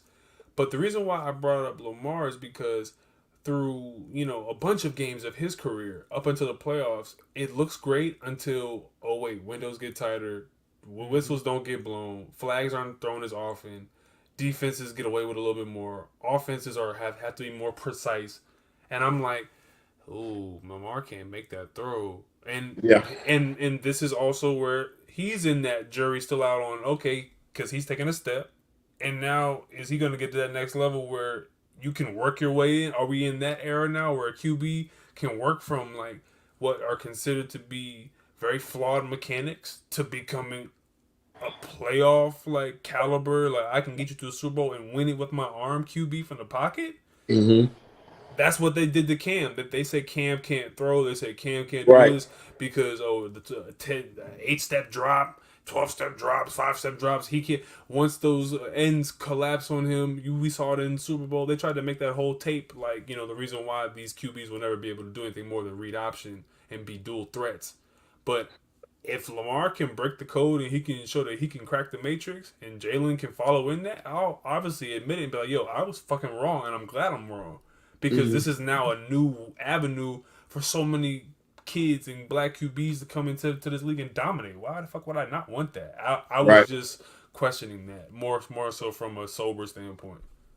I got you, and I hope so too. I really do. I like I said with him. I like his leadership more than anything else, and he seems to give everybody around him confidence. Everybody around him seems to be playing at another level, and they all talk about him like. They talk about him like he the Messiah out there for them. Like, if you listen to those guys talk, they speak highly of him. And that leads to confidence amongst the players. And that's something that's exciting to watch, especially with the way the defense is playing and the way they're feeling right now. It's exciting football. But I think there's going to be a test this weekend. I'm in no way expecting a cakewalk. I think there's going to be a dogfight. I want to see us get tested where we are playing against premier corners. Who are not giving us, and even you recognize us being on two polar opposites of Jalen Hurts right now. Even you have to recognize they're giving us free release off the line these last 2 weeks. Yeah. The Vikings and the Commanders both were letting AJ Brown get 5 yards, and I'm like, okay, cool. He can eat that cushion all day, dude. What? Yeah, he'll eat that up. Jalen don't even have to have NFL for him to make the. No one does. You know what I mean? You just gotta have time. So it's like I want to see us when we're like, okay, consistently playing against. Let me see you against Ramsey. Let me see you against Jair Alexander. Let me see those guys, and then I'll be like, oh no, Jalen Hurts, he put a dart on dude. You know what I mean? No, he guided this dude. No, yeah, I can see it now. So. Hey, we got one more super chat. Foreign Hustle said, Q, are you anticipating the Tales of the Town tape? I am. Shout out to Hella Black Podcast. I gotta put y'all on to that. They're dropping an album with a bunch of the best rappers, MCs, and singers from the Bay. It's a compilation just to really commemorate this documentary / podcast series that they're doing, interviewing the entire their lineage from Oakland and how they came during, the Great Migration of black people in the 40s and 50s and whatnot from Louisiana and Texas to the Bay. It's called The Tales of the Town. So if y'all want to check that out, man, go and plug and shout out to Delancey and Abbas. But it's Hella Black Podcast, HELLA Black Podcast. It's fire. Check it out on Spotify. Checking it out now. I'm about to go check they it out. They got Lil Russell on there. They got Guap Dad, Ken. They got Guap Dad, okay. Yeah, they got Guap Dad. They got Ella J on there. They got All Black on there. Then they got E40 on there too, if I'm not mistaken. So yeah, they got a bunch of dope artists, man. Low. What's his name? L.A. Russell. What's his name? Right? He's on there. What's up? Yeah. What's up? All right. Drink more water said better career, KD or Dr. J? Dr. King. No, I'm joking. Nah, Dr. King. Oh, he had him. Joe had him. I thought Better it was- career. Better career. Might be Dr. J, honestly. Dr. J, I'm a Sixers fan. Dr. J means the world to me. Mhm. Better career. I can't say. Don't catch that. Oh, I thought that was T. Higgins. I'm sorry. I'm playing against T. Higgins in fantasy. It's crazy because I feel like Dr. J is almost underrated. Oh God, like bro, the cradle, like dude, what? Hey, the cradle was the greatest. A lot of the things that players that we lionize now, Dr. J really was the originator of. So For real, he's really underrated. I think Dr. J and Elgin Baylor are two of the most underrated players in the NBA history. Didn't Dr. J do the first free throw lined up? I think he did the windmill might have. first. The windmill. I mean, I wouldn't be surprised. I think so. Was it I him or think- Dominique who did the windmill first? I think Dominique did the windmill first. Yeah, he did. Dominique did the windmill. I think Dr. J jumped from free throw line first. Okay. Yeah. Michael Jordan just made it pretty. I mean, I think part of Dr. J's underrated career is that half of his career, most of his career, was in the ABA, and a lot of people didn't see that. So Legendary with the Nets jersey. But as far as better career, I would say KD has had the better career because it's still going, and by the time he ends it, how long did Dr. J play? Dr. J played for like 13, 14 years. Something like that. KD's already on his 15th year, 14th year, something like that. So, just as far as longevity, now obviously it's different now. You got modern medicine compared to back in the day. So, Absolutely. It's a hard question. It's a tough question. Better career, I would say KD, but that's no disrespect to Dr. J. I can feel that. I get why you say that. That's a good question though. That is a good question. Drink more water again. He said Justin Fields has 23 completions on the season. Wow. 3 games, 23 completions. And then the first game, where's Bill Polian when you need him? The first game, I was thinking, it was a slaughter. First off, I wasn't giving him credit because it was the Bears. I figured they're gonna be horrible anyway. Then the rainstorm, so I figured maybe it was the elements that caused that game. No, it's just been rough sledding for him, man. I'm honestly glad though that they're 2-1. And the reason being is because I think a lot more pressure and heat would be on him. Necessary. How much of that is them kind of keeping the baby clamps on him or whatever? Don't do too much, bro. Just don't Manny, turn the ball over. That's a part of it because I think they're struggling with the line a little bit. But that running game, man, they can run the ball now. That's one thing that Chicago team has been really, really good about. I'm talking about that's another reason he's not throwing that much because they're picking up huge chunks on running. I watched that game against who did they play that they beat? One of those games, man, they were running the ball like crazy. Texas, I think it was. Houston. They ran the ball over them like crazy. Yeah, I'm just not ready to make a determination on Fields yet. I mean, as far as he hasn't taken the next step, but I'm also not going to sit here and say, the Bears should just scrap it and think about another quarterback. I think you got to realistically give him a third year.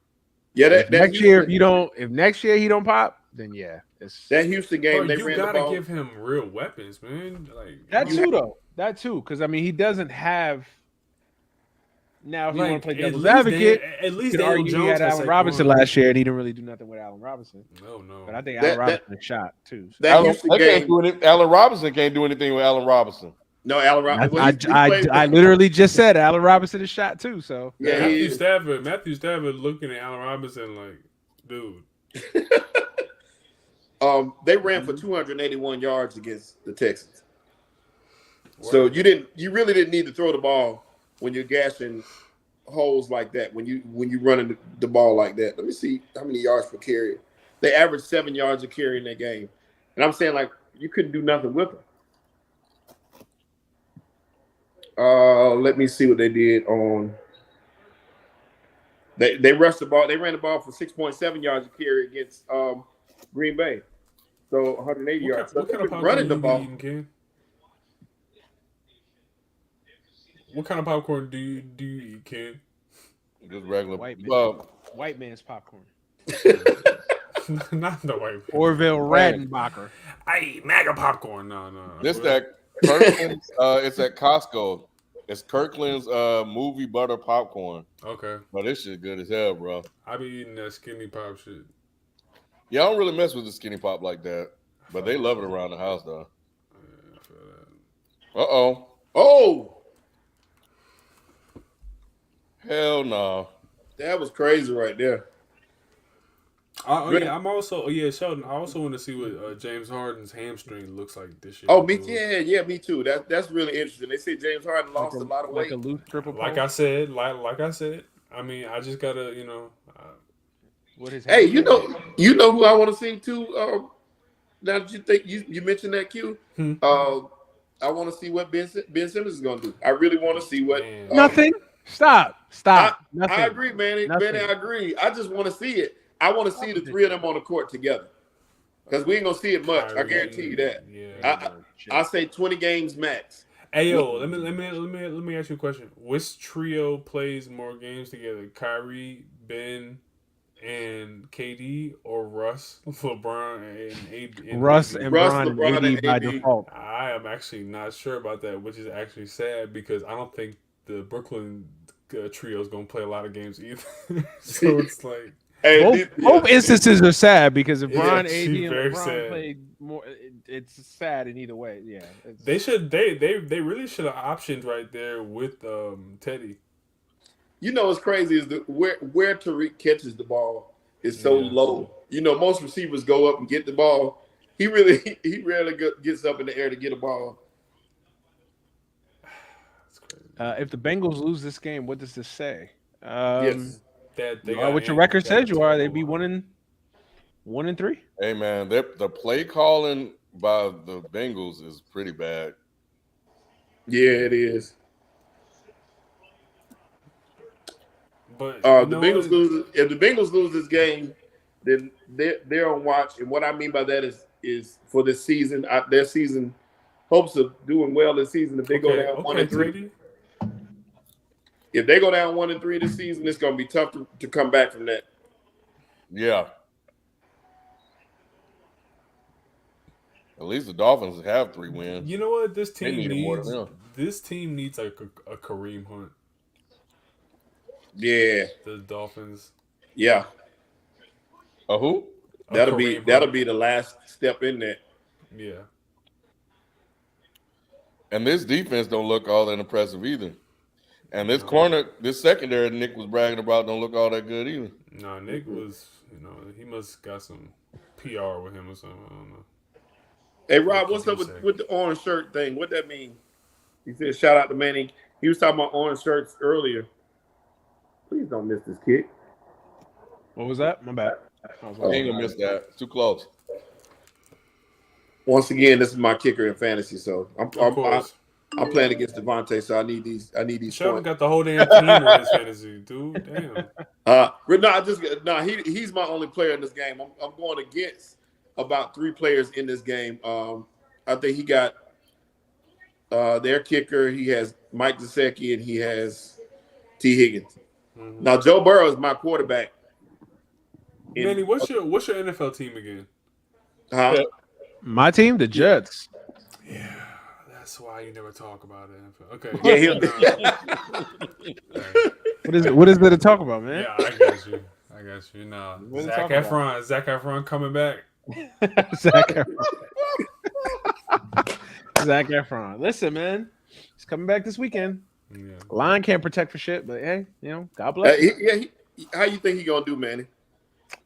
It don't matter don't know, because Pretty man. Flacco in the building. Don't fucking matter. Don't No, worry I mean, about listen, it. I think we got that's the frustrating thing about this season, and I ranted on the Jets earlier, but I think we got talent this year, man. Garrett Wilson is balling.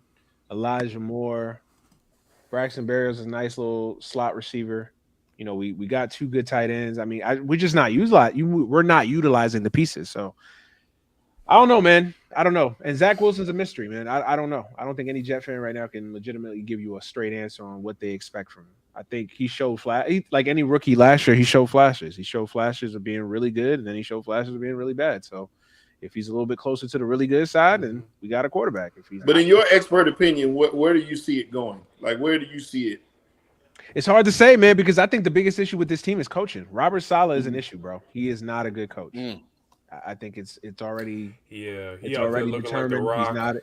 He's not a good coach, bro. His personnel decision, his in game strategy, it leaves a lot to be desired, man. And I just think, like, listen, you're supposed to be a defensive guru, and the defense is progressively worse I every was year. going to ask you about that. That's a mention. Their defense is worse now than it was under Adam Gase. That fucking zombie Adam Gase, and we're worse now defensively. And you hired a defensive guru and Robert Saleh. Like, explain that to me. You know, we got lauded for this who's your draft number class. one wide receiver? Who's my what? Who's your number one wide receiver? We got Corey Davis. Okay. Is it Corey Davis or Elijah Moore? That's not a terrible guy. Not Elijah Moore. But No, it's not Elijah Moore. Our number one receiver by the end of the year is going to be Garrett Wilson. Wilson, I mean, that's what I meant. I'm sorry. yeah. I like Wilson. Sauce is there, right? Yeah, Sauce is balling, bro. Our rookie class, we might have the best draft class in the league, bro. The Sauce Jets, is balling. the Jets Jermaine keep Johnson a is corner. balling. Michael Clemens is doing good. Garrett Wilson's doing all right. Like we got the talent, bro. It's the coaching. The Jets keep a corner, yo. That's like really good. It's like they just never do anything. We got the talent, man. As far as Zach Wilson, man, I think he has the chance to be good. I mean, I will say this: if he's by the end of the year, if you don't see enough in him, then I think it might be a bad look on him because he's got the talent. So there should be no excuse. Now the offensive line leaves a lot to be desired. The offensive line is shit, and they've fucked around with the offensive line all year, putting all their eggs in the Mekhi Becton basket, and then he got hurt again. Yeah, and then you yo-yoed fucking George Fant around. Now he's hurt, so now they're bringing tackles off the street. So the offensive line is a shit show, but I did not know that was the origin of that, but I was trying to figure out what the orange shirt they meant, but that's cool. If that is the origin, then I'm glad to be a part of it. But nah, man, I just think, listen, Zach Wilson, I'm optimistic, but I can't sit here and tell you, yeah, I'm gonna go to Vegas and gamble my whole life savings on Zach Wilson being the guy because I just don't know. That's a nice pass. Zesty Zach, you're not feeling zesty. They getting Zach desperate right now. Should be a quarterback contract. Have I seen more out of Zach Wilson than I have out of Justin Fields? Yeah, I have. That's a fact. But to be Really, fair, that's a fact. Like I've seen it. Bro, Personally. go back and watch that Tennessee Titans game against the Jets last year. Zach Wilson was electric. Zach Wilson had like at least, I'll say this. Zach Wilson had at least 7 to 9 quarters last year where I was like, okay, cool. You know what I mean? Fields had some quarters last year too, though. Yeah, like 5 or 6. 7 to 10 is more.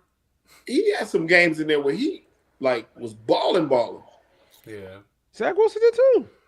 But like that's what I'm saying. Like with a rookie, it's hard, right? Even a second-year quarterback, because you're gonna have a lot of ups and you're gonna have a lot of downs. It's just you're hoping that the ups are more than the downs, and you hope that he's trending towards that player that has those consistent good games each and every week. So what is Robert Saleh like? Everything is just so weird about the Jets, man. You know, it's just everything is just really just. I'm not feeling Sir Robert Saleh. His whole vibe, offensively, everything is just too vanilla, ambiguous. Like he's just too racially ambiguous. Everything's just weird. It's just like this. Just like this nigga look like the Rock. I mean, like I don't know, bro. Andre Harris made a great point.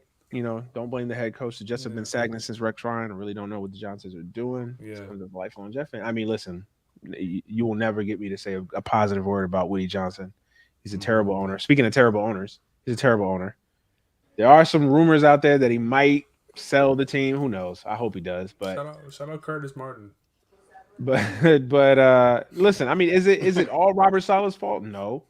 but I think he has to bear some brunt of the issue here. Like he has not done a good job. Like I will ask you, Andre, and Robert Saleh's been the head coach of the Jets in what 19 games so far this year. 19 games so far in a year and in a quarter or whatever. Have you seen enough from Robert Saleh to say, yeah, we got a hell of a coach? I would argue you've seen more out of Brian Dable in 3 games than you have out of Robert Saleh in 19. I feel that. That's just. I mean, I'm not even trying to be hyperbolic. I'm just like, no cap detected. Like you could tell the Giants are infinitely better with Brian Dable. Just like there's like no. See what you're saying. I think is you see it on TV is like, oh, there's somebody who's a stable adult in the room. That's all, bro. That's all. I've always said that. Like everybody likes to make coaching out to be like, and it isn't in a lot of regards. It is like a very detail oriented X's and O's, yeah. But in a lot of ways, it's just being an adult in a room. It's just being a leader of men, man. It's just being it's being a capable bus driver. Yeah. You know, this motherfucker's gonna get me there on time. He's gonna get me there safe. He's gonna pick me up on time. He's gonna get me back home safe. That's what a head coach is. I don't need a head coach that's gonna pick me up and he's gonna be 5 minutes late. You know, he gonna forget how to operate the door. You know, when he need to stop at a 4-way stop sign, he forgets to stop at a 4-way. Like you need a coach that knows what the fuck he's doing. Yeah. Or you have the coaches like man who come in and be like, you know what we're gonna redesign this whole thing we do with busing, and it's like, all right, it's exactly. I mean, listen, no cap. I'm rooting for Robert Saleh. Chip Kelly. He's a minority coach. He's a young guy. Like you want him to succeed, or you want him to do well. But like I gotta be honest, like I haven't seen enough to really like warrant like, yo, we got a good coach. Like, yo. Especially this year. Like I could give him a pass for last year because we were truly rebuilding. We had no talent last year, but this year, what's the excuse? We have the talent, and you know you're just mismanaging the talent. And listen, LaFleur doesn't get a pass either. LaFleur has done a terrible job. His offensive play calling has been very suspect. Josh McDaniels, he's Josh McDaniels. Don't get me started on Boy Genius. Let me just say this: Josh McDaniels, he is like Adam Sandler movies. They keep coming, no matter what we do. No matter how hard we pray, it just continues to happen. Everybody talks about the Drake stimulus package, bro. Let's talk about the Bill Belichick stimulus package, bro. Right, Big Bill. That nigga Bill has built so many careers off of nothing. Nothing. They all been terrible too. You know whose coaching tree has been really good? Dungy. Dungy, Reeds. Dungy gets no recognition for having a really good coaching tree. Who do you think is going to be coaching Tampa Bay next year? Tom Brady. Todd Bowles is not coaching next year. Come on, what's his name? Mixon, give me another touchdown, baby. That's assuming Todd Bowles is not going to be coaching next year. I'm assuming. I'm just. Man, you know Todd Bowles. The fits is in on him. He done. I'm penciling in some BS, man. I told Bowles is not a good coach, man. Like some, and that's not a knock, bro. It's just that some guys are just better coordinators. It's not a negative. Like, he's just a better coordinator. I feel that, but here's the thing though: if we gonna be able to hit licks in this industry, then we're gonna have to call out all the other white coaches too. And I'm not saying you're not the person to do that, but the media and all the like trolls. Bro, Josh McDaniels. Yeah, like you said it. Josh McDaniels has made a career of being grifting. Like, bruh. Josh McDaniels is like the NFL Sean King. Like, he continues to get fucking... He is a menace. Bro, the man's got 3 jobs. Remember, he got the Denver Broncos job, did nothing with it. Yes, he's a scammer, yo. And then got the Colts, finessed the Colts. It was like, nah, after y'all announced it, was prepping the press conference, everything. Nah, I decided I don't want to do it. Went back to New England. Was the coach waited in New England. Bill decided, I want to still do this shit for another 4 more years. And then he got another job with and he's getting marquee jobs. He's not even getting like the Jacksonville Jaguars. So what the fuck is getting the Raiders, the fucking Colts? Dog, they paid how much? They paid what's his name from Ohio State from Jacksonville last year got fired. Irrelevant ass. What's his name? I know exactly. Trevor Lawrence's coach last year. Y'all know.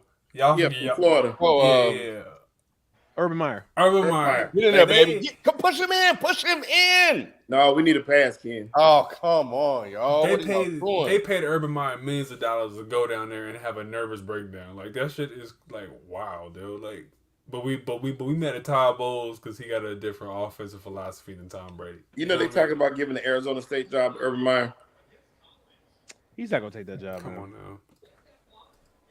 I would listen. I'm a Nebraska fan, so I want Urban Meyer to take the Nebraska job. But Hey, is this 4-down territory? what was 12 minutes in the fourth? No. No. Yeah. For me, it would be. No. Don't do it. Oh, come. He gave. Oh, Jesus. You Christ. going against Teddy Bridgewater, man. You take the points. Nah, I would go for it. Seriously, Keep why don't aggressive, they man. run something to the outside? They're Exactly. not- That's what I'm just like. line. Yeah, I don't I'm just know. saying that But I because would go for it. my kicker is I really hope. See the reason.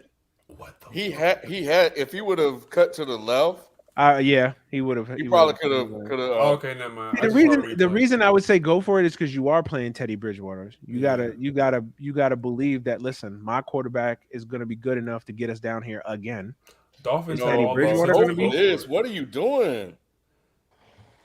I think I should. I would have went for it, but Dolphins have all the incentive to go for it, and because they're playing with house money now, their QB's out. Like if you lose, you blame it on we didn't have our QB. You know what I mean? Mhm. So you. But just here's let your and a nuts field hang. goal beats you here. You don't really gain an advantage other than the lead. Exactly.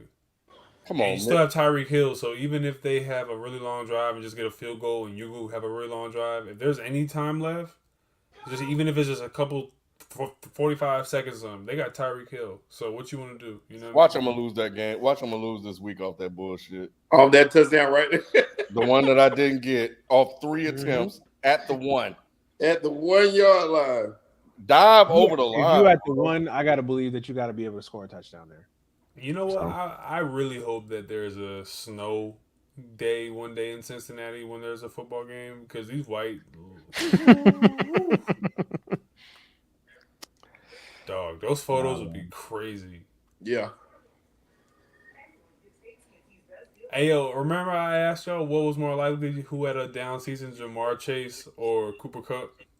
And everyone said I was crazy for asking that question. Nah, you weren't. You were not. Because we If crown you- these kids so quick. If man. you recall, I spoke on that very thing back then. It's gonna be tough for him to get off this year. You know what? Please title of this episode, Everybody is Him. Because everybody's him to everybody. Oh my God, he's him. He's him. Oh my God, Jamar Chase, he's him. He's not fucking him, my dude. Like, there's only supposed to be one him. Michael Right. Jordan in the league, when Mike was the guy, he was him. You know what I mean? Like, if everybody's him, then there's just a bunch of he's. There's no thems. Exactly. It's just a bunch of those. Like, it's a bunch of they. Who's the best wide receiver in the sport Well, right now, right now? Through 3 weeks, it's been AJ Brown. No, I'm saying just right now. right I now? told you right now. You're building your like, franchise, and you okay. got to get a wide receiver. Who you building your franchise on? So you're asking me, like, if a non-NFL fan was like, tell me who the best wide receiver in the league Yes. is, who would I tell them? Okay.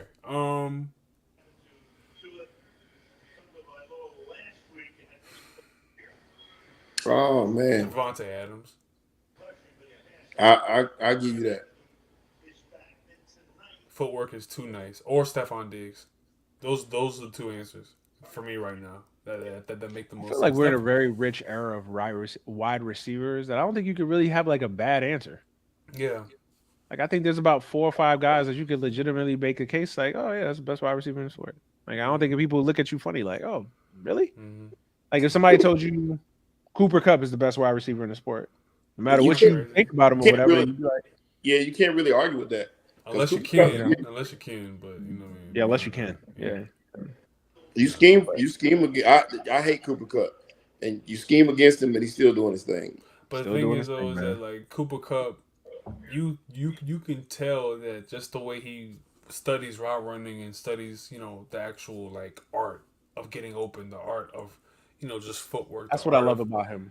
I Even respect in that. games that he doesn't have a big performance, he's still finding something to do. He's throwing a block. He's He's like that's the one thing about him that I feel like always sticks out to me about him. That like no matter what, he's always finding a way to be productive. I swear, I'm not saying this mainly because they're both white, but he's really like he's really smaller Jordy Nelson with better footwork.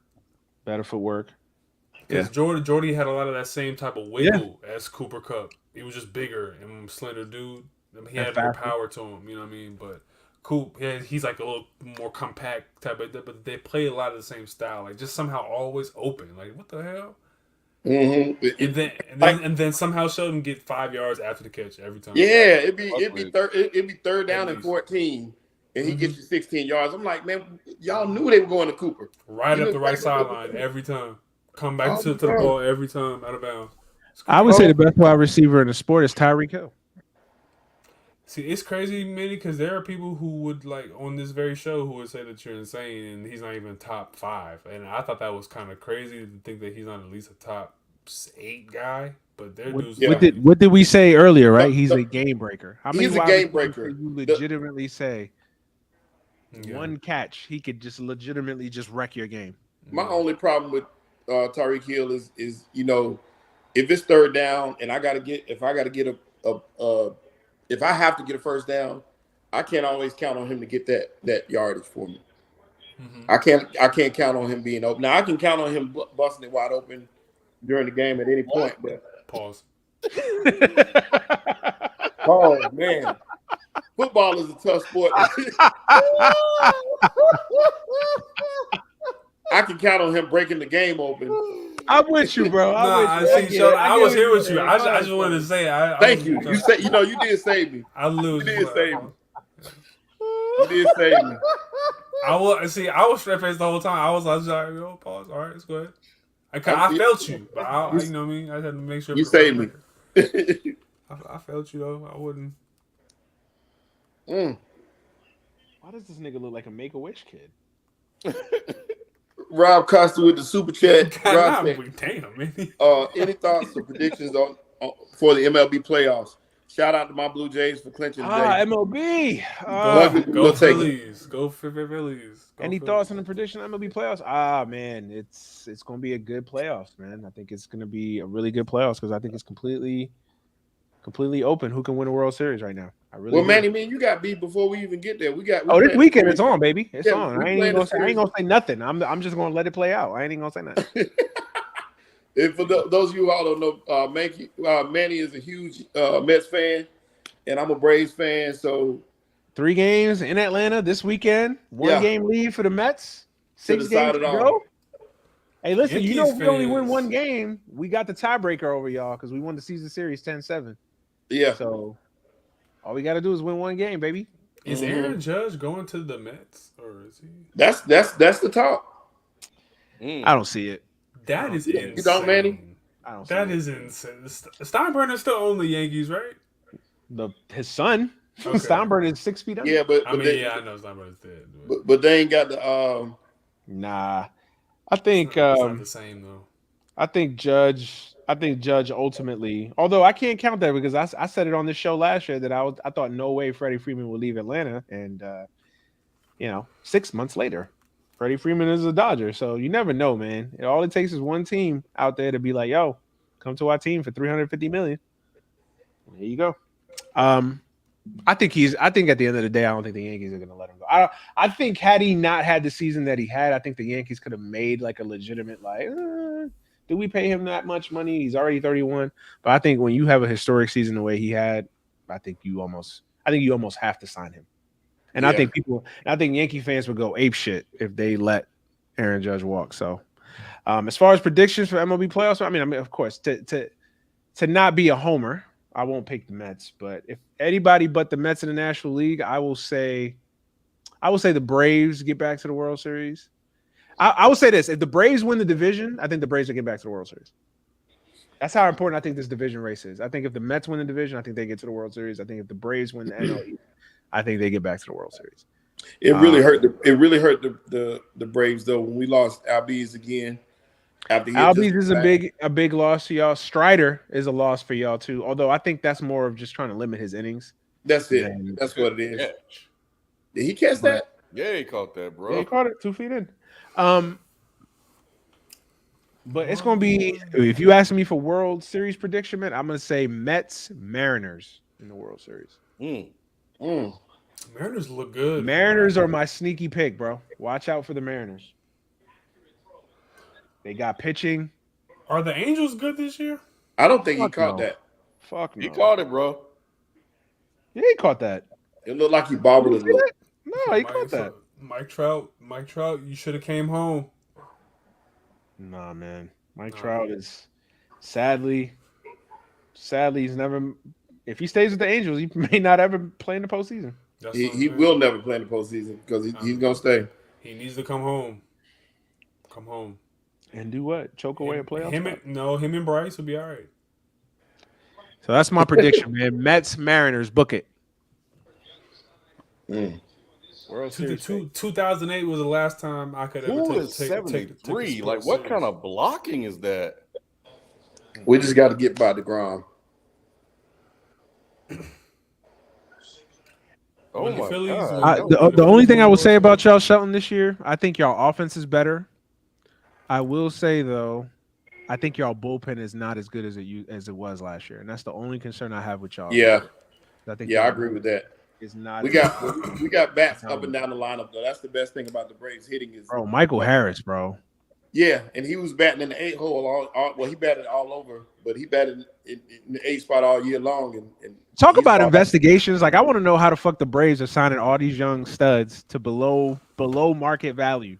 Yeah, that's crazy. $72 million. That's crazy. If you look at Michael Harris's stats and you look at Julio Rodriguez, the kid in Seattle, right? So Julio Rodriguez got like a $300 million deal, right, for 12 years or whatever. Essentially, I know it's got like incentives and all that, but essentially like a $250 million, $300 million deal.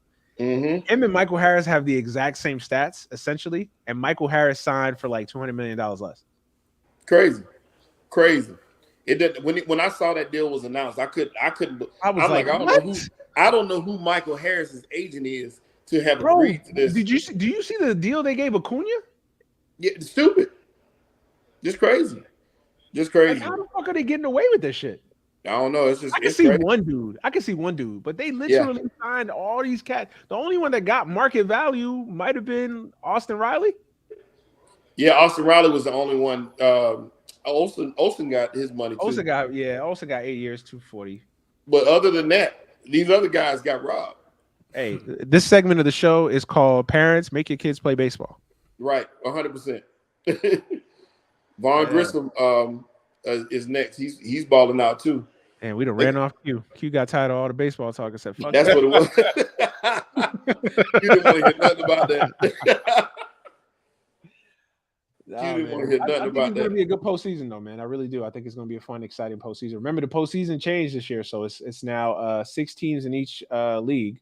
Yeah. So they have the old NFL format. So they got the top two records get a bye, and then the lowest seeded division winner gets a home field advantage in the wild card round. So 3 games all at home, and then the 4th seed gets home field advantage against the 5 seed. So the 3 plays the 6, the 4 plays the 5. And he made that kick for 4 yards. And you know why? I got the kicker, bro. You do? I got him in another league, and I'm playing against him in this league. And you know why I say that winning the division is so important? Because you know that the loser of the NL East gets to play the Dodgers in the first round.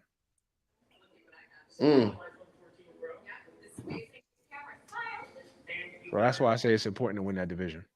Yes. Because you're in the other bracket and you play St. Louis or the 6th seed, which will be either Philly or Milwaukee. So theoretically, you have an easier matchup. Very much so. Dang, man, I'm all these get these players across. Because I'm playing against McPherson in one league, but he's on my team in the other league. I forgot I had. How far is that Brave Stadium, the new one, from y'all? Oh, it's not close to the old not Fulton County, but Turner Field was perfect location because it's downtown. the middle of everything. So Cobb y'all are closer to. I've only been to Atlanta twice, and every time I've been to Atlanta is at night. I've never been during the day. Damn. right. Well, it's much closer. I mean, it's much further away from me. It's on the other side of town, and it's not as convenient parking wise. And man, I went to my first game, and I lost my car. Like, luckily, my phone found it. Was finding it was telling me where I parked, because I would have been lost. I wouldn't have made it home that night. Yeah, I was state when I was in the army. I did training in Savannah for 6 months. So I went to Atlanta twice, and that was to go to the club, and it was, like we got there like early evening. So like we rode around a little bit, went to the mall and shit, but I ain't do no like real sightseeing. So I don't even count that as being in Atlanta like that. Yeah, so I actually drove by Turner Field. You got to come visit. Yeah, Turner Field was nice to me. I like where it was. It's probably about I almost went to Atlanta I was always going to go to Atlanta this coming year because my job got a conference and they had 2 locations. It was either Atlanta or Reno, and they chose Reno for this conference, this social media conference. Yeah, you definitely got to come out and visit. I need to, man. Mm-hmm. You'll like it. You might not want to go home, bro. Honestly, bro, I can't live on the East Coast no more, man. Sports wise, as a sports fan, see, that's the thing. Wonderful. That's the thing. I disagree. I hate it because who wants to wake up at 10 o'clock to watch the first football game? You say that, but then when it's NBA playoffs and it's Portland, LA, and that fucking game is over at 9 o'clock, not 2 o'clock in the morning. But the first game is on. The first game is on. The Eastern Conference. You get used to it though. When you at work, you get used to it though. Mm. It's not that bad. Like honestly, the only thing that does get some getting used to is NFL Sundays. Because like for me, I gotta wake up at like 9:30. Get up, wash up, eat some breakfast or get some breakfast, and then go downstairs and watch the games or whatever. So it's like early morning Sunday, as opposed to like 1 o'clock and shit. But right, I watched when I was out there. I stayed in LA for a couple months, and that was for me that was crazy. Like I said, that first day waking up, I was like, the game is like I forgot. So when I woke up and the game was on, I almost lost my mind. It's Sunday night football. It's 2 o'clock. Yeah. It's cool though, because it's like when I was younger. So like when I was young, because I was out here when I was like 21, and when I first got stationed out here. So like you would like watch an NBA playoff game at like 9 o'clock, or an East Coast playoff game at like 9 o'clock, and it comes on at 6 o'clock here. You done by 8, and then you can go to the club at like 10 o'clock and feel like you ain't like, oh, it's all good. Motherfuckers be mad, like, damn, nigga, how you got? I'm like, I'm done with Sunday night football, and then I can watch a TV show, binge watch a show, or go on a date with the wife or something. You can't do that shit on the East Coast. Be like, nah, honey, I gotta watch Sunday night football. Shit come on at 8 o'clock at night. Drink more water with the question. He said, when did y'all make the decision to go ball? I didn't make the decision, man. The decision made it for me. The decision made you. You know what I mean? I ain't going ball quite yet. But I was avoiding it for a long time, and then I graduated. I went to my master's graduation in Boston, and I was like, I couldn't get over the fact I kept putting my fucking cap on, and I had that bald spot, and I was like, fuck. So I just like, you know what? As soon as I got home, I just shaved that shit off. It was 2017. I've been bald ever since. I tried everything, the beignet, everything. I was like, man, this shit is not working. Yeah, it was when I took my I used to have cornrows and shit, and I once I took them out, it was a wrap for me then, because they weren't coming back. So they let him escape out. Wow, that was a nice move by Teddy. Every time I see Teddy run, I still think of the knee injury. Yeah, I just be cringing like. Ken, I can't see you with cornrows. I was just nigga. You just took the fucking words right out of my mouth. You were thinking about that too. To say the same shit. Like I cannot fucking think of Ken with fucking cornrows. So when I was working, and I wore them twice too. But when I was working in news, And I was in the sports department. My sports director, it's so racist, but he would call me Snoop Doggy Dog. And I don't know, it was so funny. And you know, he probably didn't even mean anything like awful by it. He just literally didn't know, like, oh, Nah. Snoop Doggy. Oh You know, man, That's just how he was. He really didn't mean any harm. He would just make jokes like that, insensitive jokes like that. I'd have found the whitest name ever to call him. yeah. They find a running room on this Bengals defense. Now, you get down, you're going to have to score a touchdown at this point, though. That's why that field goal was big. Yeah. Yeah, no, it was. You know, it's just. But think about if had they scored that touchdown too, though. I mean, now of course, Manny, that'll work. But they've been stopped short on fourth down. In one but they ran earlier. some, like, sometimes it isn't even about going forward or going. It's just the plays you run. I feel like a lot of coaches panic down there and just run some shit. Like sometimes I feel like on fourth down, that honestly should be your best play. That should be the play that you fucking kept in the chamber. Like, yo, this shit gonna really fuck them up. Not some run of the mill halfback option or some shit. Like, no, run a good solid play. See, this is that type of defense where you get a lead and you've been dominating the team, so you kind of let up a little bit, or sometimes you kind of overplay because you think you're gonna just shut them down, and then they just walk down the field on you. Like they've been shutting the Dolphins down on the last 2 or 3 drives, and now a couple of big runs here. Teddy makes a play, and then you're out there a little longer than you want. You get tired. That was it. He said Ken was out here running Turi off. that is who I picture. Hey, Timbo, how the hell did you bench Joe Mixon by accident?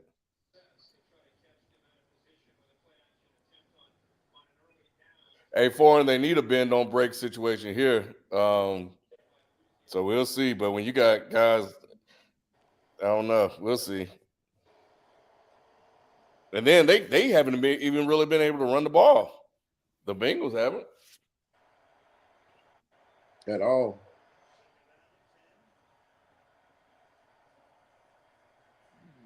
Oh man. There you go. That was the play of the game. It's over now. Is he taking it back? Yeah. It ain't over yet, y'all. There's still 3 minutes left. It's only a 5-point lead. I wonder what happened on that play because that was low also. And it didn't look like he had. Well, let me see. Here's the replay. He had the man short. Because that ball was nowhere near a receiver. So there's Gesicki. Oh. Nah. Yeah, that was miscommunication. Was that a pick, though? You think they're going to keep that? Yeah, that's a pick. Oh, wait. I can't see the. Let's see it again. Well, I guess it was. Missing a different. I guess it was. Well, if there was some questions about it, why didn't they run the damn? They didn't. Damn, Mixon. That was the cutback, bro. He needed more acceleration to get to that edge. But yeah, I didn't see the other replays that you guys saw. Now we'll I never count a game over until it's over unless they up by like 20 something. In a close game like this, even though I understand they got the lead, they just need to run timeout. You know, anything could happen. Joe could fumble the ball, Burrow could fumble the ball, high snap, you know, and then they get it back and a receiver fall down or something, and Tyreek or Jalen Waddle is off to the races. That's true. So in games like this, they need another field goal, honestly. I need those points. I'll take them. But just taking fantasy aside, yeah, they need another. They need to get in field goal range. Oh wow, he's wide open too. There it is. That now it's damn near over. Now it's pretty much over because the field Yeah. goal right here, that's 8 points. Oh, he got Keelan crossing. Mm-hmm. Damn. That was a piss poor Chuck though, man. Like you barely got your hands on him. Like you gotta kind of push him back. Well, come on, Mitson. Go ahead and Yeah, this is your opportunity right here, Ken. yeah, because now with the Chase, we're gonna have to have a conversation about Chase. But as long as they don't fumble. Yeah, push him in. There we go. Devontae said, where would you rate T. Higgins, top 10, 15, etc.? We need so if we do like a quarter, if we do quarterly updates, which it would be kind of fun to kind of re-rank players every quarter. Mm-hmm. For right now, I'll say he's right at 15. I want to say he's out of the 15, but I would have to think about those other 15 guys. Mm. But he had a game tonight because Chase was locked up. So I don't know what I have to go back and rewatch it. But yeah, my bad. My DoorDash was here. But he didn't have a night. Now he made a big play there, but he was on like a third or fourth corner. T. Higgins, top 10, top 15. Oh, damn. That's some good questions tonight. Top 10 or top 15? T. Higgins. 100% for biggest payouts ever. Actually, so good. Let's count them out. Who the guys that are no doubt top 10? So what I was saying was if we do quarterly updates, would he be there right now? Oh yeah, y'all did y'all rankings and stuff. Yeah. Yeah. So I don't know, man. It's like he's had a good game tonight, but of course, a lot of attention was paid to Chase. I would imagine. I didn't do a ranking, so let me just off the top of my head, who are no doubt top 10 wide receivers? Obviously, Devontae Adams, Cooper,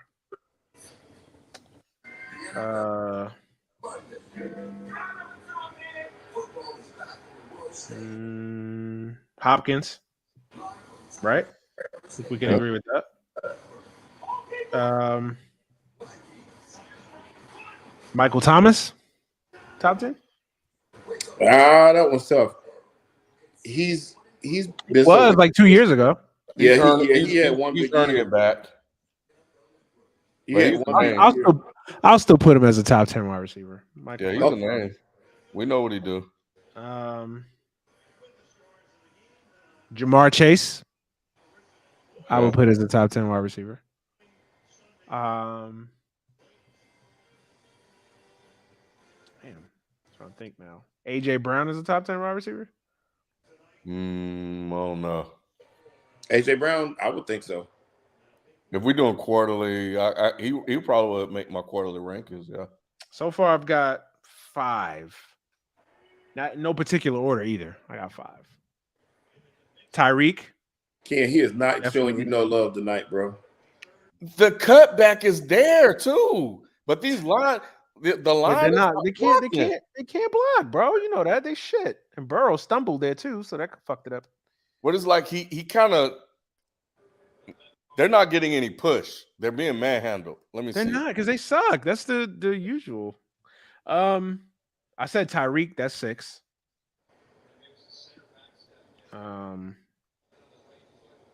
These are Justin bad. Jefferson 7. Justin Jefferson for sure. That's 7. Yep.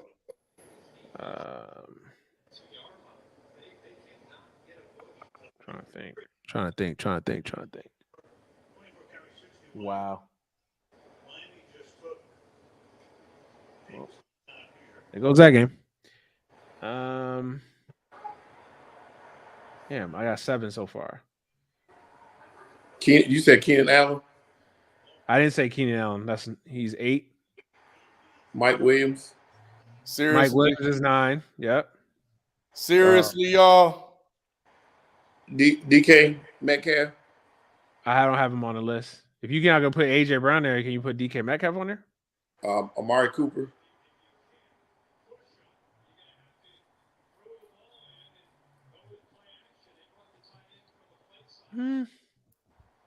That's some No, bullshit. no. Yeah, that is some bullshit. You got that support. I need Joe Damn. Burrow to score a touchdown, so that's good for me. Damn. Cortland Sutton, no. Mm-mm.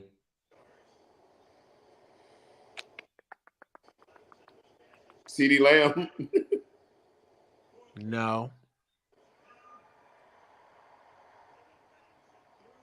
Damn. What you say about Mike Evans? I said yeah. I said he's 9. So far, he's on my list 9. He might creep in there then. Yeah, that's why I'm trying to list them like no doubt top 10. So then I can see like okay, because I'm like, is T Higgins better than DK? If DK played with Burrow, would he be doing the same thing T doing? Probably. Yeah, shoot, yeah, he would. Is DK better than AJ Brown? They're both. They're on the same level. I think he gets in the 15, yo. I think he does. I mean, now that I think about it, because I'm like, I had 9, so that at least what 6 more for 15. Yeah. Simplicity. He AJ had Brown, DK Metcalf, T Higgins, Amari DeAndre. Cooper, C-Day Lamb. Oh yeah, I forgot about Debo. Debo Samuel. Damn. Shit. Debo Samuel's top 10. I think he has to be. Especially what he could do with the running the football too. Yes, he already named most of those guys: AJ Brown, Cooper, Debo. Yeah, I named all of them. Yep. So yeah, T Higgins might be top 15, bro. Yeah. He might be like 12, 13. I had him out on the outside looking in because I needed to look at the list of receivers. But it felt like he was right there. The only questionable one in my top 10 would be Michael Thomas. If you still think Michael Thomas is a top 10 wide receiver. Yeah, and I don't. That's the one I was. Yeah, I forgot about that too. Drink more water. Amon St. Brown is definitely better. Amon St. Brown has to start being noticed. He broke records with touchdown records per game. He scored like in the last 8 games. He scored a touchdown. Amon St. Brown don't get no respect because he's in Detroit. I'm not mad at that. Definitely. Hey, I got Tyreek Hill in fantasy, so I'm loving all this. I don't know why I be talking shit about him. I didn't talk shit about him either. I need him to go off. Thielen? Y'all still think Thielen's a top 10? Hell no, he's done. Yeah, he is done. He might not even be the second best receiver on that team. What's the dude's name? He had a run though. He had a good run. He had a run. Yeah, he did. I'm trying to think teams. Nobody on the Bears. Nobody on the nobody right now on the Packers. You know, it's crazy, but I think the Dolphins would have won this game had Tua not been hurt.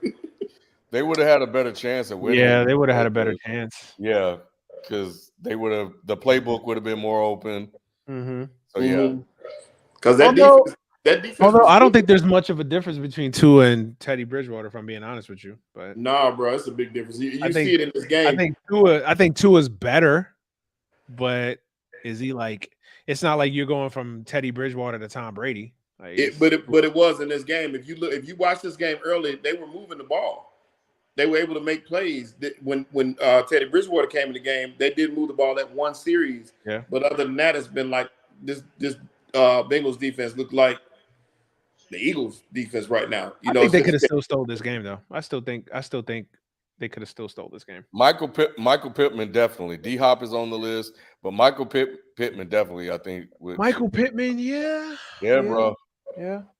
But back to what you were talking about, Shelton. No, I do think just because you take first your preparation is different. Yeah, Yeah. So I think that would have gave. If we're talking talent wise, they're probably about even, Manny. But in terms of preparation, being the guy, knowing the playbook, et cetera, chemistry, it would have gave them a better opportunity to win. And they were, like I said, they were moving the football. They were able to move it down. And this game was a 2-point game. I think that he'd been able to get a couple first downs, and this playbook has looked pedestrian since Bridgewater's been playing. And that defense held as long as it could before it broke. And the one drive Teddy had was, again, it's that 2-minute offense. We just trying to get to halftime, so we're gonna play soft. That shit didn't really count. And then when he needed it, they didn't run the ball enough either. Yeah, he threw a pick. Oh yeah, Terry. Yep, King Cam, you're right. Oh yeah, Terry. Yeah, I think he's so underrated, bro. Yeah, Terry McLaurin is so underrated. I just underrated him by not even including him. Damn, I think Terry McLaurin is better than T. Higgins. So yeah, there's a few.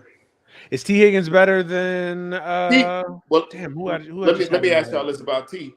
Could T. Higgins be a number one receiver anywhere? No. That's the big question.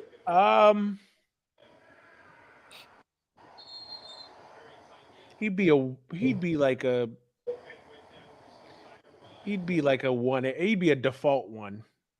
And when I say by that, he'd be like a guy. You know how like in the NBA, you take guys that are like Robins, but you put them on bad teams and they score 20 points, but they like empty 20 points. Mm-hmm. That's what I think. He said on the Packers, that's actually a good one. I mean, yeah, only because of Rodgers. On the Ravens, he'd be a number one. We said Diggs first. A lot of people ask. Yeah, we said Diggs. On the Packers, on the Ravens, T. Higgins is weird because he's like he's weird, good, but he hasn't really like popped to that next level. I think he gets overshadowed by Jamar Chase too. Yep, he's a perfect compliment to Jamar Chase. I'll say that. I like because remember it was. What'd you say? I said I like T. Higgins. He's a Clemson guy. That's my guy. Chase is more dynamic. Yeah, you need a Chase, but T. Higgins is nice, man. But he's always been the two. Remember, it was Boyd, and then it was Higgins. Boyd. It was Boyd. Higgins first. never really been the number one. No, I think he could be like a sneaky one on a. He wouldn't. He's not Jerry Rice, but like on a really good team, like you said, the Packers, the Ravens, he'd be a one. Cortland Sutton. Nah. You think he's better than T. Higgins?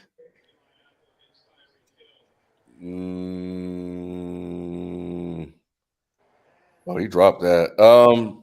I don't know. I like Tyler Lockett too. I thought about Tyler Lockett. Lockett is underrated. That's another cat that's really underrated. I think Tyler Lockett is really good. He's definitely in my top 15. I really like Tyler Lockett a lot.